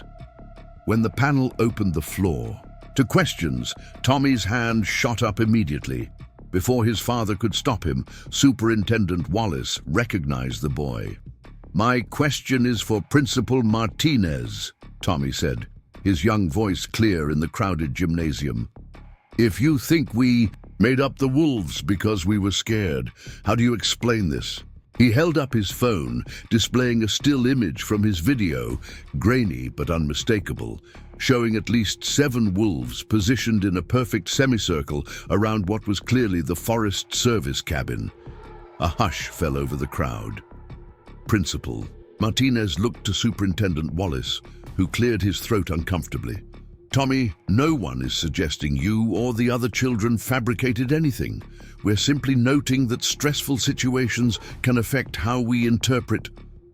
The wolves saved us, Tommy interrupted with the blunt frankness of childhood. They knew the avalanche was coming before we did. They showed us where to go when we were lost. They protected us until the helicopter came. That's not interpretation. That's what happened. Several parents murmured in agreement. Others exchanged skeptical glances. A local reporter in the front row was frantically taking notes. Dr. Richter stood, her tall figure commanding immediate attention. If I may, I'd like to address this question. I'm Dr. Eleanor Richter. The gymnasium fell silent as Dr. Eleanor Richter introduced herself, her credentials lending immediate gravity to the proceedings. I'm the senior wildlife biologist with the Montana Wildlife Commission, specializing in predator behavior and pack dynamics. I've spent the past 15 years studying wolf populations throughout the northern Rockies. She paused, surveying the room of expectant faces. This morning, I accompanied Ms. Jenkins, Dr. Miller, and his son Tommy to the sites in question to gather preliminary evidence. While our investigation is ongoing, I can confirm several verifiable facts. She removed a small tablet from her bag and consulted her notes with scientific precision. First, we documented wolf tracks of unusual size around both the bus location and the Forest Service cabin. Second, we collected hair samples that will undergo DNA analysis to determine if these wolves represent a known or previously undocumented pack. Third, we recorded vocalization patterns that display atypical complexity and coordination. The crowd remained utterly silent as she continued. These findings alone represent anomalies worth serious scientific inquiry. As for the wolves' reported behavior, guiding humans to safety, anticipating a natural disaster, coordinating with other species, these claims require more substantial evidence before any scientific conclusions can be drawn. Superintendent Wallace shifted uncomfortably. Thank you, Dr. Richter, for that measured perspective. I think we can all agree that further study is warranted before jumping to sensational conclusions about wolf behavior. With respect, Superintendent, Dr. Richter countered, dismissing these accounts as sensational does a disservice to both the witnesses and to scientific inquiry. Throughout history, many significant discoveries began with observations that contradicted established understanding. Good science requires us to investigate anomalies, not dismiss them because they challenge our preconceptions. A murmur of approval rippled through the crowd. Tommy beamed up at the scientist who had defended his observations. Even Dr. Miller looked impressed by her willingness to put professional credibility on the line. From the back of the gymnasium, a new voice joined the conversation. The wolves of Whispering Ridge have protected travelers for generations. Heads turned to see Joseph Running Elk, an elder from the Blackfeet Nation whose family had lived in the region for centuries. He stood with quiet dignity, his weathered face solemn. Our stories tell of the Grey Guardians who watch over those caught between worlds, not fully in the animal realm, not fully in the human. They appear when the balance between these worlds is threatened. Superintendent Wallace cleared his throat. Mr. Running Elk, while we respect your cultural traditions, this meeting is focused on establishing the factual events of 3 days ago. Facts exist within context, the elder replied calmly. And the context of these mountains includes histories your science has yet to fully comprehend. He turned to face Sarah directly. The wolf that leads them, the one with the scarred face, we call him he who stands between. The stories say he was wounded by humans but chose to protect them anyway, understanding that compassion transcends injury. The superintendent attempted to redirect the meeting to practical matters like bus maintenance schedules and emergency response protocols. But the momentum had shifted. One by one, local residents stood to share their own unexplained encounters with the region's wolves. A stranded hunter guided back to his vehicle, a lost child kept warm by a wolf that disappeared when rescuers approached, a family whose car slid off an icy road only to have wolves lead emergency crews to their location. Each story contained elements that defied conventional wildlife behavior. Each carried the ring of genuine experience rather than embellished folklore. By the meeting's end, even the most skeptical attendees seemed unsettled by the sheer volume of similar accounts. As people filed out of the gymnasium, Sarah found herself approached by Joseph Running Elk. "The wolves chose you," he said without preamble. "They revealed themselves to you in their true nature. This is not a small thing." "I don't understand what it means," Sarah admitted. "It means they saw something in you worth protecting, and they trusted you to carry their truth." He reached into a small leather pouch and withdrew what appeared to be a carved wolf tooth on a simple leather cord. "This belonged to my grandfather. He too was chosen by the Grey Guardians. It would honor his memory if you would accept it." Sarah hesitated before carefully taking the necklace. "I don't feel worthy of something so significant." "Worthiness is not determined by our own assessment," the elder said with a gentle smile. "The wolves have already made that judgment." As Joseph walked away, Dr. Richter approached with Tommy and his father in tow. "Well, that certainly wasn't the straightforward community meeting the superintendent envisioned," she observed dryly. "Do you think those other stories are true?" Tommy asked, his eyes wide. "About the wolves helping other people?" Dr. Richter considered the question with scientific caution. Anecdotal accounts cannot be verified without evidence. But the consistency across multiple independent witnesses is noteworthy from a research perspective. She turned to Sarah. "The Commission has approved my request for a dedicated study. I'll be setting up field monitoring stations around Whispering Ridge, including camera traps and audio recording equipment. With your permission, I'd like to include your property in the surveillance network, given the wolf's appearance there." Sarah agreed readily, intrigued by the possibility of documenting further visits from the scarred wolf. As they walked toward the parking lot, she noticed a cluster of people gathered around a news van emblazoned with the logo of a national television network. "They're interviewing everyone who spoke at the meeting," Dr. Miller observed. "This story is spreading beyond Riverstone. That could complicate research conditions," Dr. Richter frowned. "Media attention often disrupts wildlife behavior patterns. Or it could help document phenomena that might otherwise be dismissed," Sarah countered. "If more people are watching, more evidence might emerge." The scientist nodded thoughtfully. "A valid point, though I prefer controlled observation to public spectacle." They parted ways in the parking lot, each heading home with minds full of questions and possibilities. Sarah drove the familiar route to her cabin, the carved wolf tooth now hanging from her rearview mirror. As she rounded the final bend before her driveway, her headlights swept across her front yard and illuminated a figure standing motionless. In the snow, the scarred wolf waited directly before her cabin, its powerful form unmistakable even in the darkness. As her truck approached, it made no move to flee. Instead, it watched her with that same intelligent gaze she had witnessed on Whispering Ridge. Sarah slowed to a stop 20 yards away, leaving the engine running and headlights illuminating the extraordinary scene. The wolf stood its ground, breath-forming clouds in the cold night air.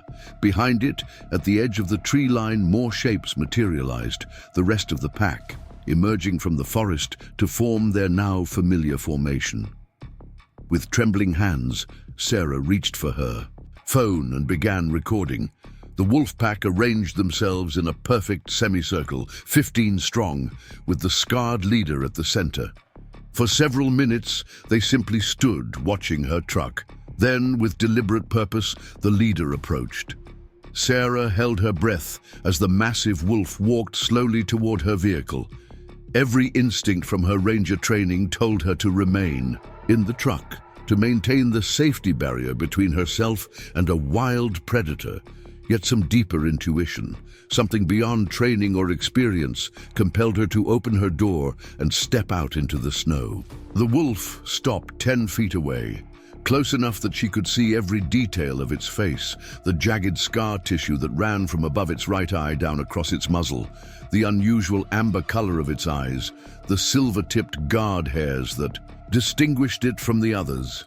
For what seemed an eternity, they regarded each other in the truck's headlights, human and wolf, connected by an understanding that transcended species. Then, the wolf did something that defied every natural behavior, pattern documented in wildlife studies. It lowered its massive head and body in what could only be described as a formal bow. Sarah stood frozen, phone still recording, as the wolf maintained this posture for several seconds before straightening. The rest of the pack remained in formation, watching. When the leader turned and trotted back to rejoin them, they parted, to create a path. As one entity, the pack then melted back into the darkness of the forest. Sarah remained motionless long after they disappeared, her mind struggling to process what she had witnessed. Only when the cold began to penetrate her coat did she finally return to her truck and drive the remaining distance to her cabin. Inside, she replayed the video countless times, focusing on the wolf's deliberate movements, the unmistakable intentionality of its actions. At midnight, she sent the video to Dr. Richter with a simple message. "They came to my home again. This happened." The scientist called within minutes. "I'm coming over. This requires immediate documentation." By the time Dr. Richter arrived, the wolves had long since departed, but their tracks remained clearly visible in the fresh snow.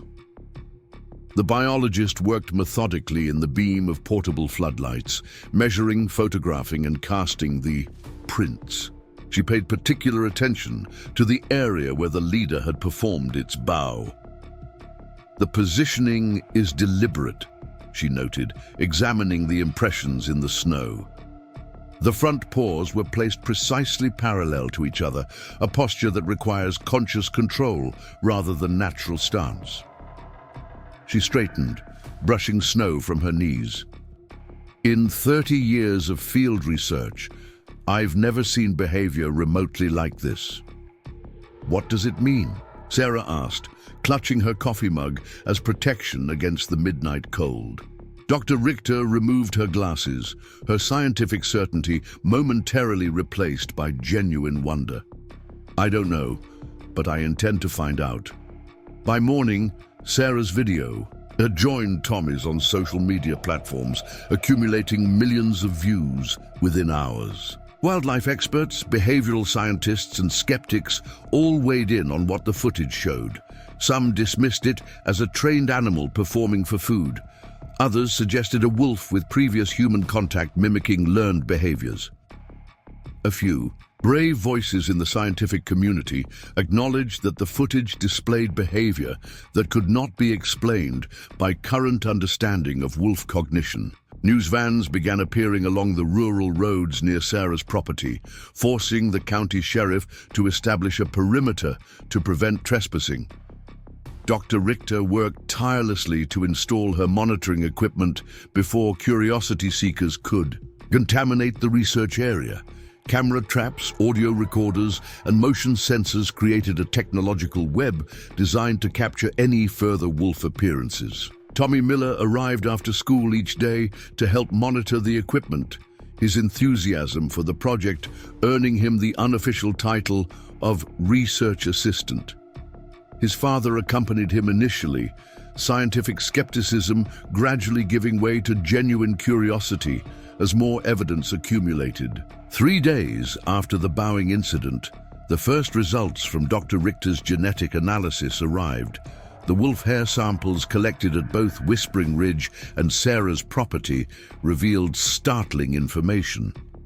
The DNA doesn't match any documented wolf population in North America, the scientist explained as they gathered around her laptop in Sarah's kitchen. There are markers consistent with Canis lupus occidentalis, the northwestern wolf, but also significant genetic variations that we cannot account for. What does that mean in practical terms? Dr. Miller asked, his veterinary training allowing him to grasp the implications more quickly than the others. It means we've potentially discovered a previously unidentified wolf subspecies, Dr. Richter replied, her scientific caution battling with evident excitement. One that may have evolved in isolation in this specific mountain range. Could genetic differences explain their unusual behavior? Sarah asked. The scientist considered this thoughtfully. Genetic variations could certainly contribute to cognitive or behavioral differences, but the level of apparent reasoning, coordination, and interspecies cooperation we're observing suggests something beyond mere genetic drift. She gestured to the laptop screen, where complex genetic markers scrolled past. There's something else in their genetic profile that's particularly unusual. They show evidence of significantly extended telomeres. Telomeres?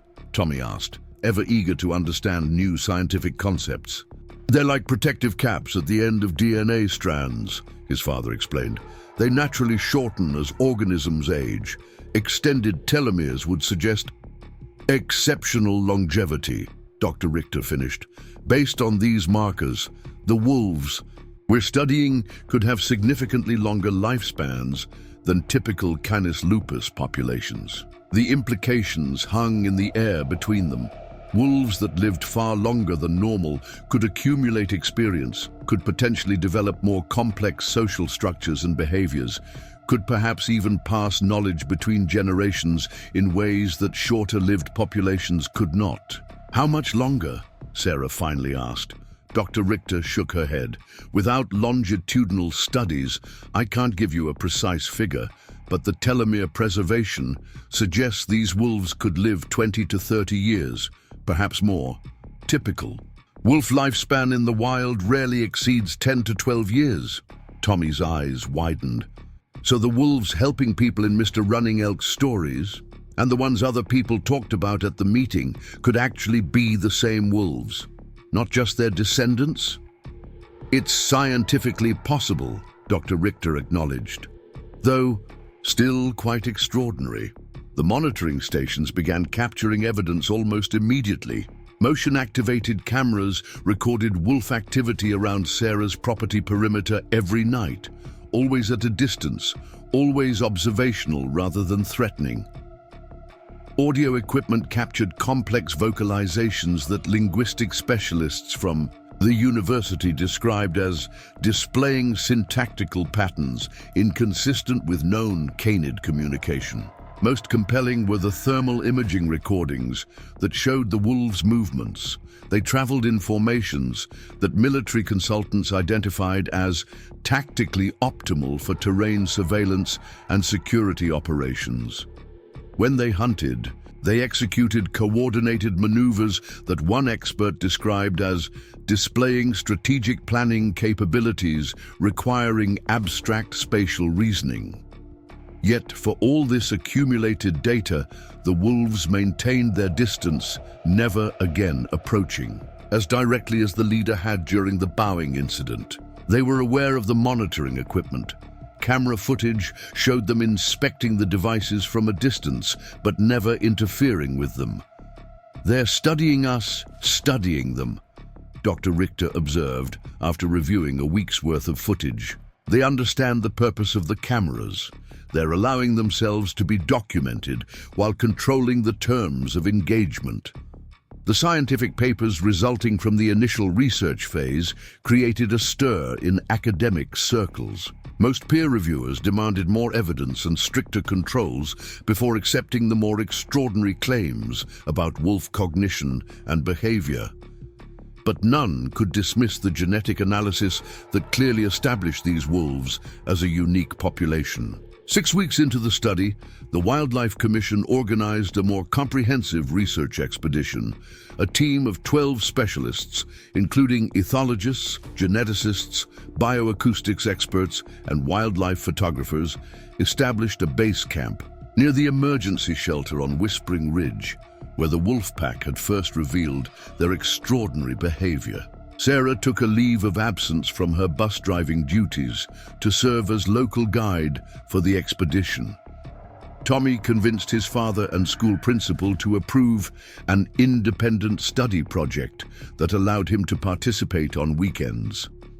Dr. Richter oversaw the operation with meticulous attention to scientific protocols and ethical wildlife observation standards. The wolves seemed to understand the purpose of the research camp. They neither approached nor avoided it, instead establishing a pattern of predictable appearances that allowed for consistent observation without direct interaction. They would appear at specific vantage points around the camp perimeter, observe for precisely 20 minutes, then depart in their characteristic formation. "It's like they're keeping appointments," one of the researchers noted after the third day of this behavior.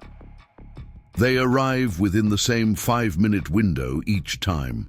The camp's most sophisticated equipment, a thermal drone with night vision capabilities, captured footage of the wolves' broader activities throughout the territory. They maintained complex patrol patterns covering nearly 80 square miles of mountain terrain. They coordinated with mathematical precision when hunting, but notably never pursued endangered species or livestock, even when such prey would have been easily accessible.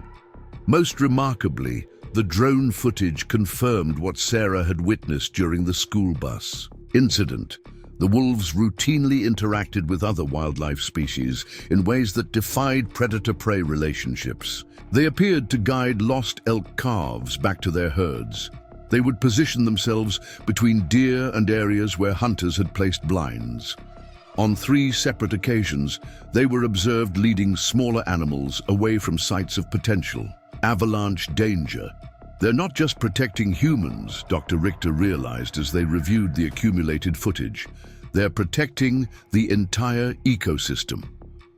On the 10th day of the expedition, the research team witnessed something that transformed their understanding completely. The drone operator had sent the aircraft to track the wolf pack's morning movements when he noticed them converging rapidly on a specific location several miles from camp. The wolves moved with urgent purpose, their formation tighter, and faster than previously documented.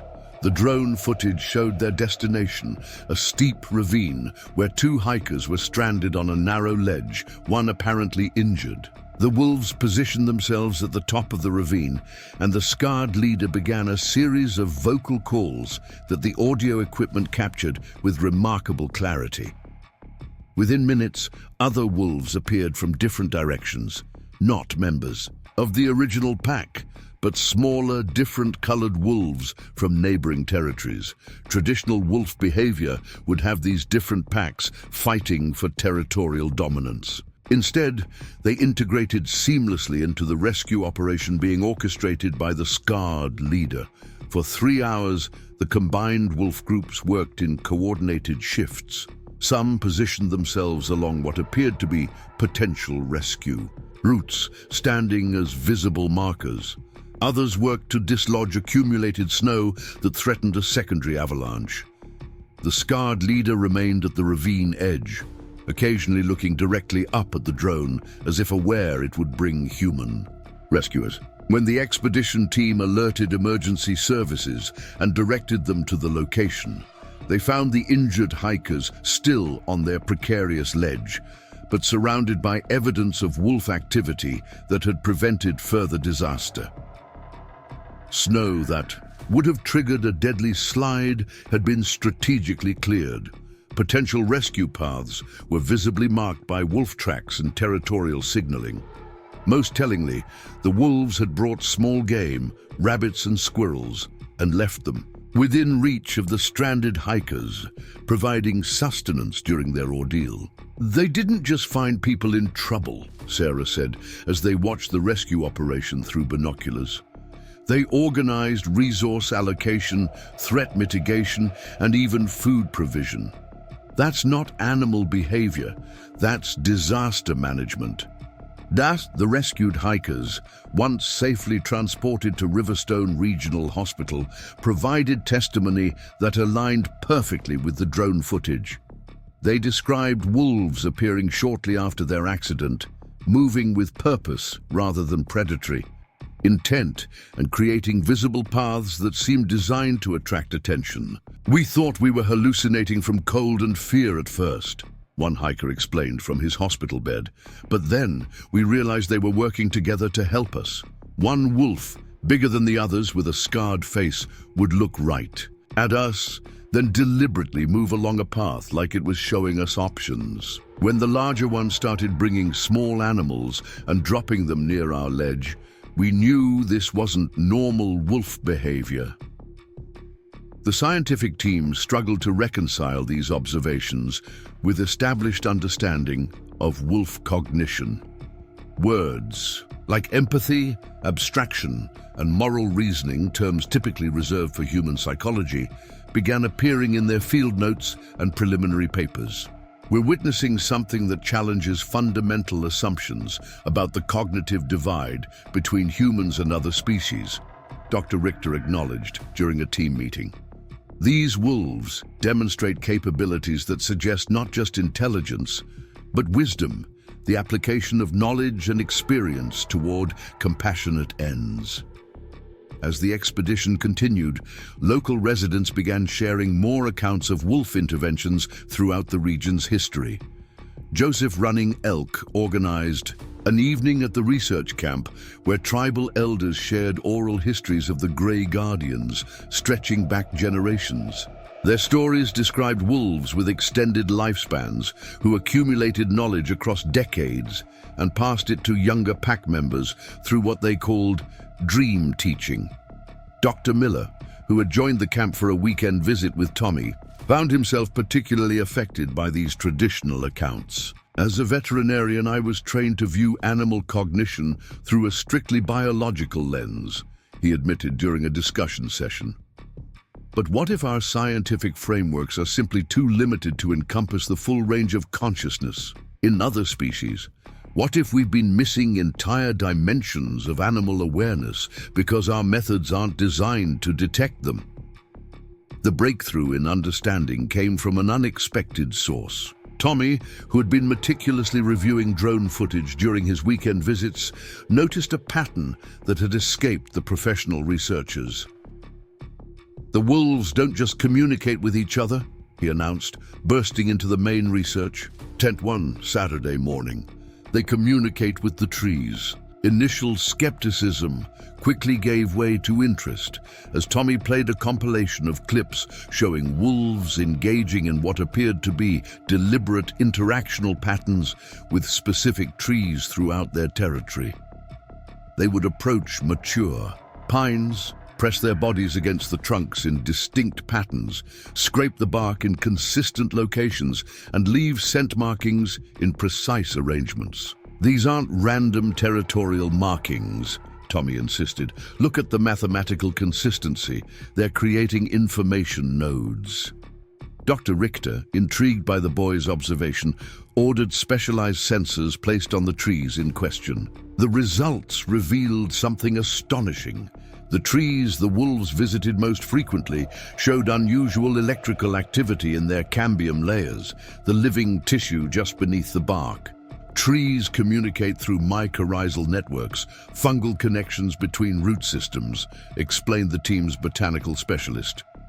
They share resources, transmit danger signals, even support sick or damaged members of their community through these underground networks. What we're seeing suggests the wolves may be tapping into or contributing to this network somehow. Further investigation confirmed Tommy's insight. The wolf pack maintained regular contact with specific hub trees that were central connection points in the forest's mycorrhizal network.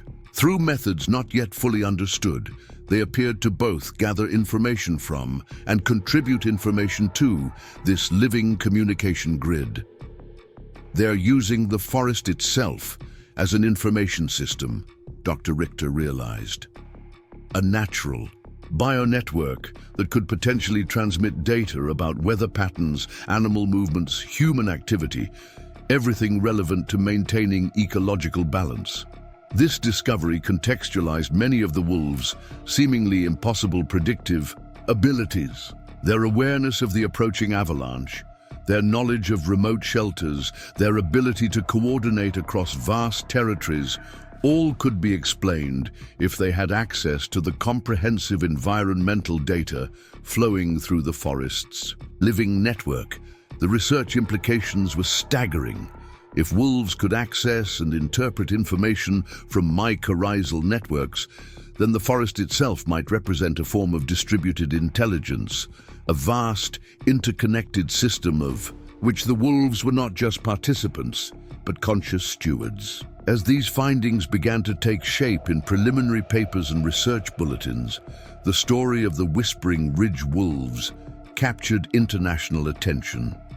Environmental organizations highlighted the discovery as evidence of nature's intrinsic wisdom and the need for greater conservation efforts. Indigenous rights advocates pointed to the alignment between traditional knowledge and emerging science.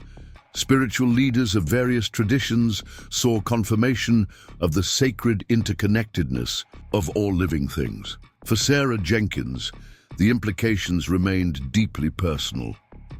The scarred wolf continued to make occasional appearances near her cabin, though always maintaining a respectful distance now that the research project had formalized the relationship between humans and the extraordinary pack. She often sat on her porch in the evenings, watching the tree line for those distinctive amber eyes. On a quiet Sunday morning, 3 months into the research project, Sarah was enjoying coffee on her porch when Joseph Running Elk's truck appeared on her rural road. The elder walked slowly to her cabin, carrying a small wooden box. "The scientists are learning much about the Grey Guardians," he observed as he settled into the chair beside her, "but there are some things that cannot be measured with their instruments." "Such as?" Sarah asked. "The purpose behind the wolves' actions. The reason they chose to reveal themselves to you and the children." He opened the wooden box, removing a bundle wrapped in soft leather. "For countless generations, they have protected these mountains and all who dwell here. but they have always remained hidden, working beyond human awareness, until now. Why change that pattern? Why reveal themselves now? Joseph carefully unwrapped the leather bundle, revealing what appeared to be an ancient carving, a wolf figure crafted from darkened wood, its features worn by generations of handling. Our stories tell that the Grey Guardians would one day find humans worthy of shared knowledge, humans who could understand the language of the connected world and help protect it. He placed the carving in Sarah's hands. They chose you, Sarah Jenkins, and those children, not randomly but deliberately. The carving felt warm against her skin, as if retaining heat from countless hands that had held it before. The wolf figure bore a distinctive marking across its muzzle, a scar identical to the one carried by the pack leader. This carving is older than our written history, Joseph continued, yet it shows the same wolf that approached your bus, the same wolf that bowed to you in your yard. We call him He Who Stands Between, because he exists at the boundary between worlds, not fully animal, not human, but a bridge between consciousnesses. Sarah traced the carved scar with her fingertip. What am I supposed to do with this knowledge? I'm just a school bus driver. You are the one the wolves recognized as capable of understanding. That is no small thing. The elder smiled gently. As for what to do, perhaps that is what you and the scientists and the children are discovering. Together, how to listen to the living world again. How to remember that humans are not separate from nature, but integral to its balance. A movement at the tree line caught Sarah's attention. The scarred wolf stood watching them, its powerful form unmistakable, even at a distance. Unlike previous appearances, it was alone this time. No pack in formation behind it. Joseph nodded, as if this appearance was expected. He comes to acknowledge the reunion of old wisdom and new understanding. The elder rose slowly, leaving the carving in Sarah's hands. The wolf between has carried his purpose for longer than our records remember. Perhaps now he seeks new guardians to share his burden. As Joseph departed, Sarah remained on the porch, the ancient carving in her hands, her gaze locked with that of the living wolf at the forest's edge. For a brief, transcendent moment, she felt something impossible. A consciousness touching her own, vast and complex, carrying centuries of accumulated wisdom about the mountains and forests and all their interconnected inhabitants. Then the wolf turned and disappeared into the trees, leaving Sarah with a profound sense that her life's purpose had irrevocably changed. She was now part of something larger, a bridge between human understanding and the deeper wisdom of the living world, a translator between species and systems that had grown tragically separated in the modern age. When Dr. Richter arrived later that day for their regular research update, she found Sarah already preparing for their trip to the main camp. The carved wolf figure sat on her kitchen table. "New artifact for the collection?" the scientist asked, examining it with professional interest. "Old wisdom for new challenges," Sarah replied. "There's something I need to show the research team. I think I've figured out why the wolves revealed themselves to us now, after generations of working in secret." "Oh?" Dr. Richter raised an eyebrow, her scientific curiosity piqued.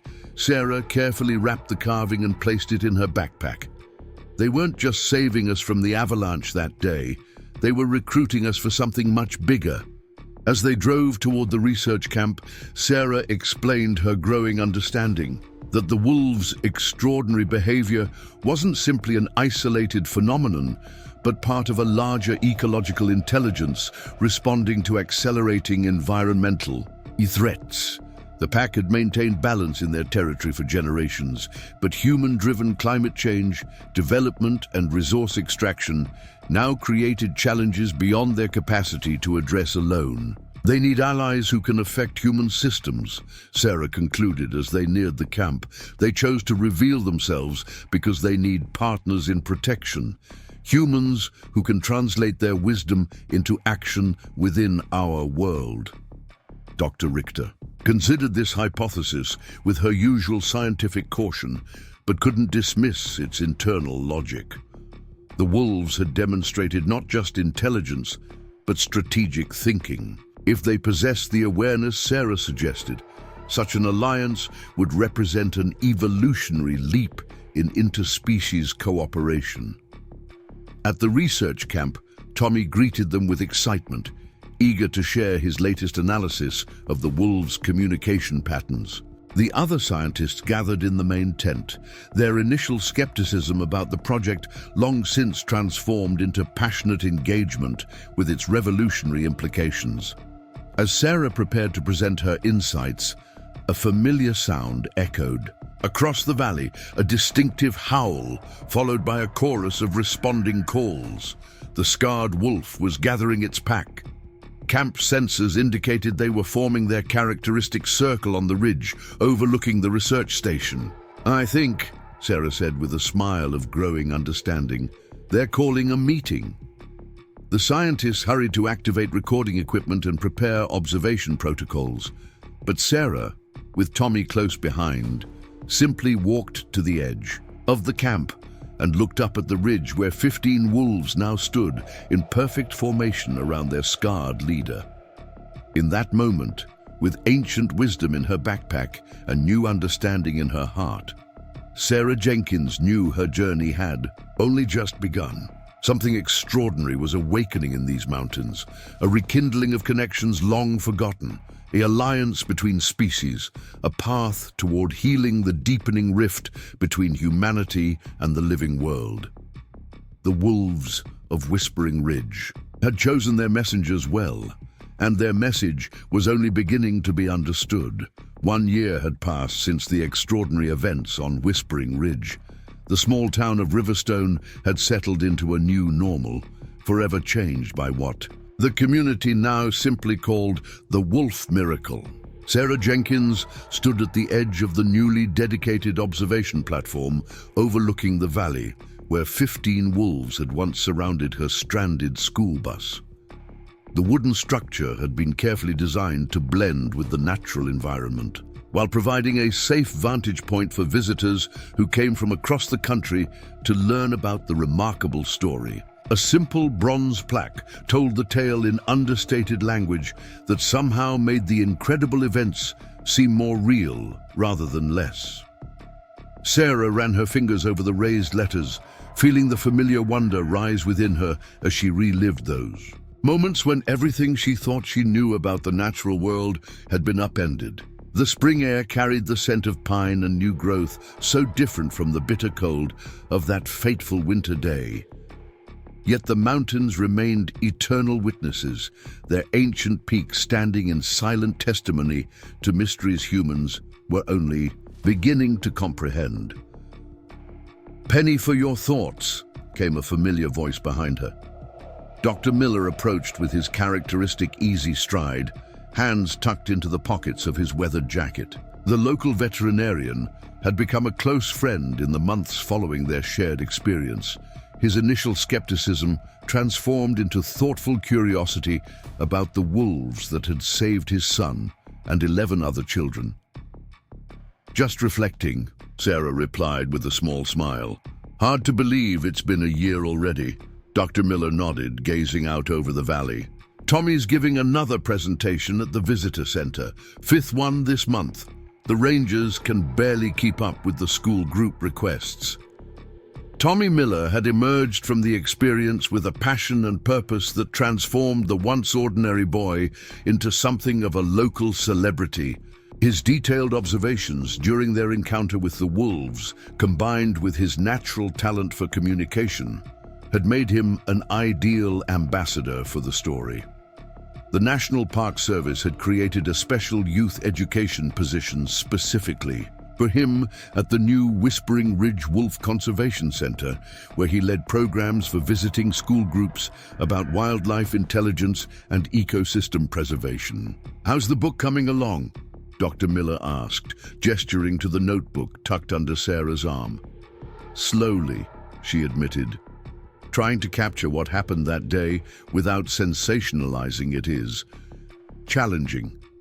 I want to honor the truth of what we experienced without feeding into the more extreme interpretations that have emerged. Indeed, the events on Whispering Ridge had spawned numerous interpretations, from scientific studies on wolf cognition to spiritual movements celebrating animal guardians. News outlets had initially swarmed the small Montana community, eager for sensational stories about psychic wolves or animal heroes. But as the media circus eventually moved on to newer sensations, the community had been left to integrate their extraordinary experience into the fabric of daily life. Most residents had settled into a quiet reverence for the wolves, neither dismissing what had happened nor exploiting it for attention or profit. "I think you're the right person to tell the story," Dr. Miller said thoughtfully. "You don't need to exaggerate what happened. The truth is remarkable enough." They were interrupted by approaching footsteps as Lily Chen joined them on the platform, now 13. The observant girl who had been among the children on the bus had grown taller, but her thoughtful eyes remained the same. "Ms. Jenkins, Dr. Miller." She greeted them with a small bow that had become her signature gesture. "I thought I might find you here. The ceremony starts in 30 minutes. The observation platform was just one element of today's dedication event. The State Wildlife Commission, in partnership with conservation organizations and the local tribal council, had designated 50,000 acres surrounding Whispering Ridge as a special protection zone where no hunting or development would be permitted. After months of research, Dr. Eleanor Richter had confirmed that the wolf pack that saved the children maintained a territory almost exactly matching these boundaries. The designation represented unprecedented cooperation between government agencies, conservation groups, indigenous leaders, and local residents, all inspired by 15 wolves who had defied everything humans thought they knew about wildlife behavior. "We should head back," Sarah agreed, taking one last look at the mountains. As she turned to leave, a movement at the forest edge caught her eye. She paused, hand instinctively raised to signal the others to stillness. There, at the tree line, stood a large wolf with distinctive grey-white fur and a scar across its muzzle. The leader, the one the children had named Sentinel, watched them with that same intelligent gaze that had directed their escape a year earlier. Though the wolf had been occasionally spotted by researchers in the months following the incident, this was Sarah's first glimpse of the magnificent animal since that day. For several heartbeats, they regarded each other across the distance, human and wolf, connected by an experience that transcended conventional understanding. Then, with deliberate purpose, Sentinel raised his head and gave a single, clear howl that echoed across the valley. From different points throughout the surrounding forest, answering howls rose in perfect harmony, creating a chorus that sent shivers down Sarah's spine. The wolves were acknowledging the dedication of their territory, understanding on some level the human ceremony about to take place.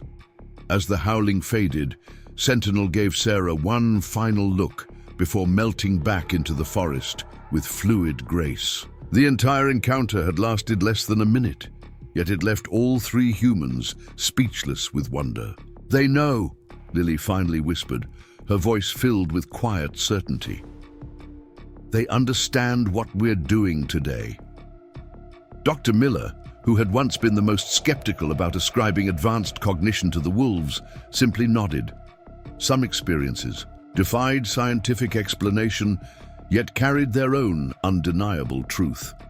The dedication ceremony took place in a natural amphitheater near the newly constructed visitor center. Wooden benches arranged in concentric semicircles faced a simple podium, with the magnificent backdrop of Whispering Ridge rising behind it. Nearly the entire population of Riverstone had turned out for the occasion. along with representatives from state and federal agencies, conservation organizations, and the Blackfeet Nation, whose ancestral lands included these mountains. Sarah took her seat in the front row alongside the other key witnesses to the original event. All 12 children from the bus were present, looking older and somehow more centered than typical youngsters their age. The experience had marked them in ways both visible and invisible, creating bonds between them that transcended ordinary childhood friendships. The Thompson twins, once known for their restless energy, sat quietly attentive. Mia Rodriguez, who had been the most frightened during their ordeal, now exhibited a quiet confidence beyond her years. Tommy Miller sat slightly apart, reviewing notes for his role in the ceremony with the serious dedication that had become his hallmark. Principal Martinez welcomed the assembled crowd, his initial skepticism about the wolves' extraordinary behavior, long since replaced by genuine respect for what had occurred. We gather today to commemorate events that challenged our understanding and inspired our community, he began, and to ensure that the remarkable creatures at the center of those events will have this territory protected for generations to come. Joseph Running Elk, the tribal elder who had shared ancient stories of the Grey Guardians, spoke next. His weathered face carried the wisdom of a lifetime connected to these mountains and their mysteries. Our ancestors understood what modern people are only beginning to rediscover, he said, his voice carrying easily across the attentive crowd. That consciousness exists in many forms throughout the living world. That humans are not separate from this web of awareness, but integral to it. The wolves who revealed themselves to Sarah Jenkins and these children were not acting against their nature. They were expressing their deepest nature as guardians of the balance that sustains us all. Dr. Eleanor Richter presented the scientific perspective with the measured precision that had earned her international respect. The wildlife biologist had dedicated the past year to studying the Whispering Ridge wolf pack, documenting behaviors that continued to challenge conventional understanding of wolf cognition. Her team had confirmed that the pack consistently displayed cooperative behaviors far beyond typical wolf social structures, problem-solving abilities that suggested advanced reasoning, and communication patterns with mathematical precision that defied random development. While science cannot yet fully explain what we've observed in this extraordinary pack, she concluded, we can definitively state that these wolves represent something exceptional in our understanding of wildlife behavior. Their protection is not merely a conservation priority, but an opportunity to expand our knowledge of animal consciousness and ecological relationships. Superintendent Wallace, who had once been so concerned about sensationalizing the wolf incident, now spoke about the educational opportunities the new protection zone would provide. The school district had developed a comprehensive curriculum around ecological awareness and wildlife conservation, inspired by what had happened on Whispering Ridge. Students from across Montana would visit the center to learn about wolves, forest ecosystems, and the complex relationships between all living things. Throughout the various presentations, Sarah found herself reflecting on how profoundly one event had transformed an entire community's relationship with the natural world. Before the incident, most residents had viewed the surrounding wilderness as either a resource to be used or a challenge to be overcome. Now there was a growing sense of partnership with the living systems that sustained the region, a recognition that humans were participants in rather than masters of the natural order. Finally, Tommy Miller approached the podium, standing tall, despite his youth. As the youngest speaker on the program, he had been given the honor of unveiling the special monument that would mark the protection zone's main entrance. A year ago, 15 wolves surrounded our school bus during an avalanche, he began, his clear voice carrying the simple truth of their experience. They guided us to safety when we had no other options. They demonstrated intelligence, cooperation, and compassion that many people thought impossible in wild animals. But what happened that day wasn't impossible. It was just beyond what we understood. Tommy gestured to the cloth-covered monument beside the podium. This memorial doesn't just honor the wolves who saved us, it reminds us to remain open to possibilities beyond our current understanding, to recognize intelligence and awareness in all living things, to approach the natural world not with fear or domination, but with respect and partnership. With that, he pulled the cord that released the covering, revealing a life-sized bronze sculpture of a wolf standing vigilant.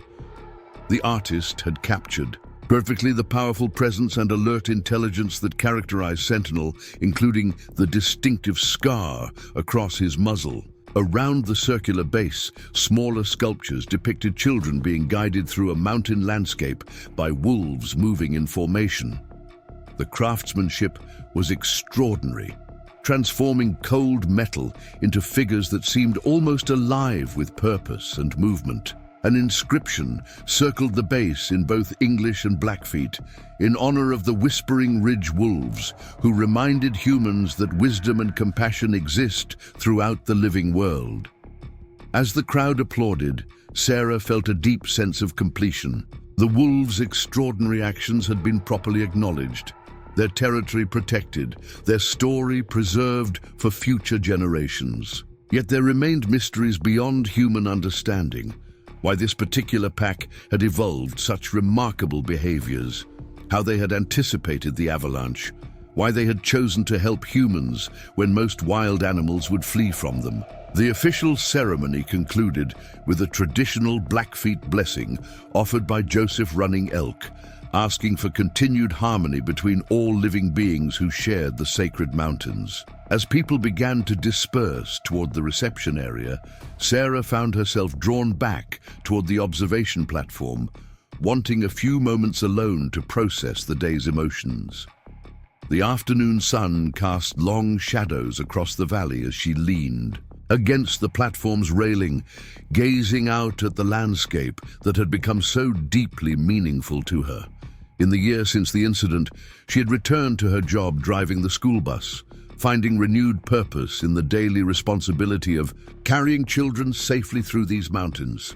But she had also become something more, a keeper of an extraordinary story, a witness to something that expanded human understanding of the living world. "They're still watching, you know," came Joseph Running Elk's voice as he joined her at the railing. "Not just today, always." Sarah nodded, unsurprised by the elder's perception. "I feel that too. Not in a threatening way, but as guardians," he finished for her. "That's what our stories have always called them. The Grey Guardians who maintain balance, who watch over those who travel between worlds." They stood in companionable silence for several minutes, the mountain, evening settling around them. Then Joseph spoke again, his voice carrying the rhythm of traditional storytelling. "There is an old story among my people," he said quietly. "It tells of a time when humans and animals spoke the same language, when wisdom flowed freely between all living things. Then something happened. The stories disagree on what exactly, and the great conversation was broken. Humans forgot how to listen to the other voices of the living world. They began to see themselves as separate, superior. But the animals remembered. They continued to watch, to maintain the ancient wisdom, waiting for humans who could hear them again." He turned to face Sarah directly. What happened on this ridge wasn't just wolves saving children. It was an invitation back into the great conversation. Those wolves recognized in you and in those children the capacity to hear beyond human words, to understand beyond human concepts. They revealed themselves because they recognized listeners. The elder's words resonated with something Sarah had felt but been unable to articulate. The wolves hadn't just performed extraordinary actions, they had initiated a relationship, a reconnection between species that had grown tragically separated. In the modern world, as twilight deepened into evening, Sarah and Joseph made their way back toward the visitor center where the community celebration continued. They walked in thoughtful silence until a sound stopped them both.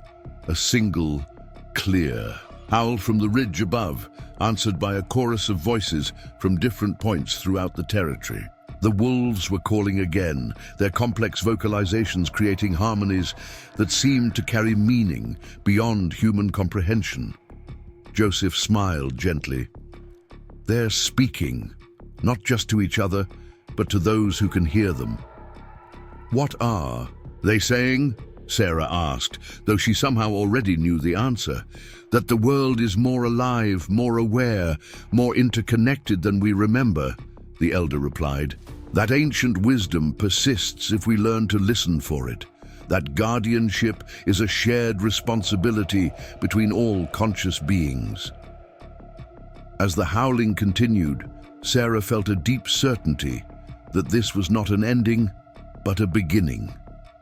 The protection of the wolves' territory was just the first step in a longer journey toward re-establishing the great conversation Joseph had described. The children who had experienced the wolves' intervention were carrying that awareness forward, already showing signs of heightened ecological consciousness and empathy that would shape their generation's relationship with the living world.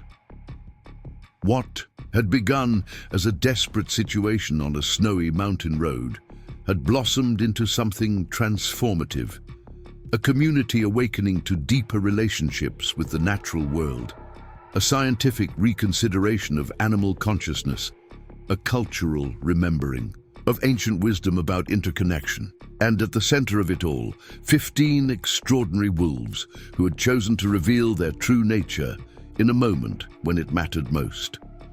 As Sarah and Joseph rejoined the community gathering, she carried with her a profound sense of gratitude for the wolves who had saved them that winter day, for the children whose lives had been not just preserved but transformed, for a community that had chosen to honor mystery rather than dismiss it, and for the continuing conversation between species that had been rekindled on Whispering Ridge, a conversation that might, if properly tended, help heal the ancient breach between humans and the more-than-human world.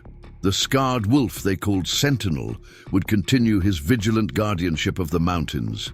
Sarah would continue guiding children safely through their territory. And somewhere in the space between their different worlds, a new understanding was taking root, an awareness that consciousness, compassion, and wisdom were not human possessions, but shared qualities of a living planet rediscovering its ancient harmony. Up next, you've got 2 more standout stories right on your screen. If this one hit the mark, you won't want to pass these up. Just click and check them out.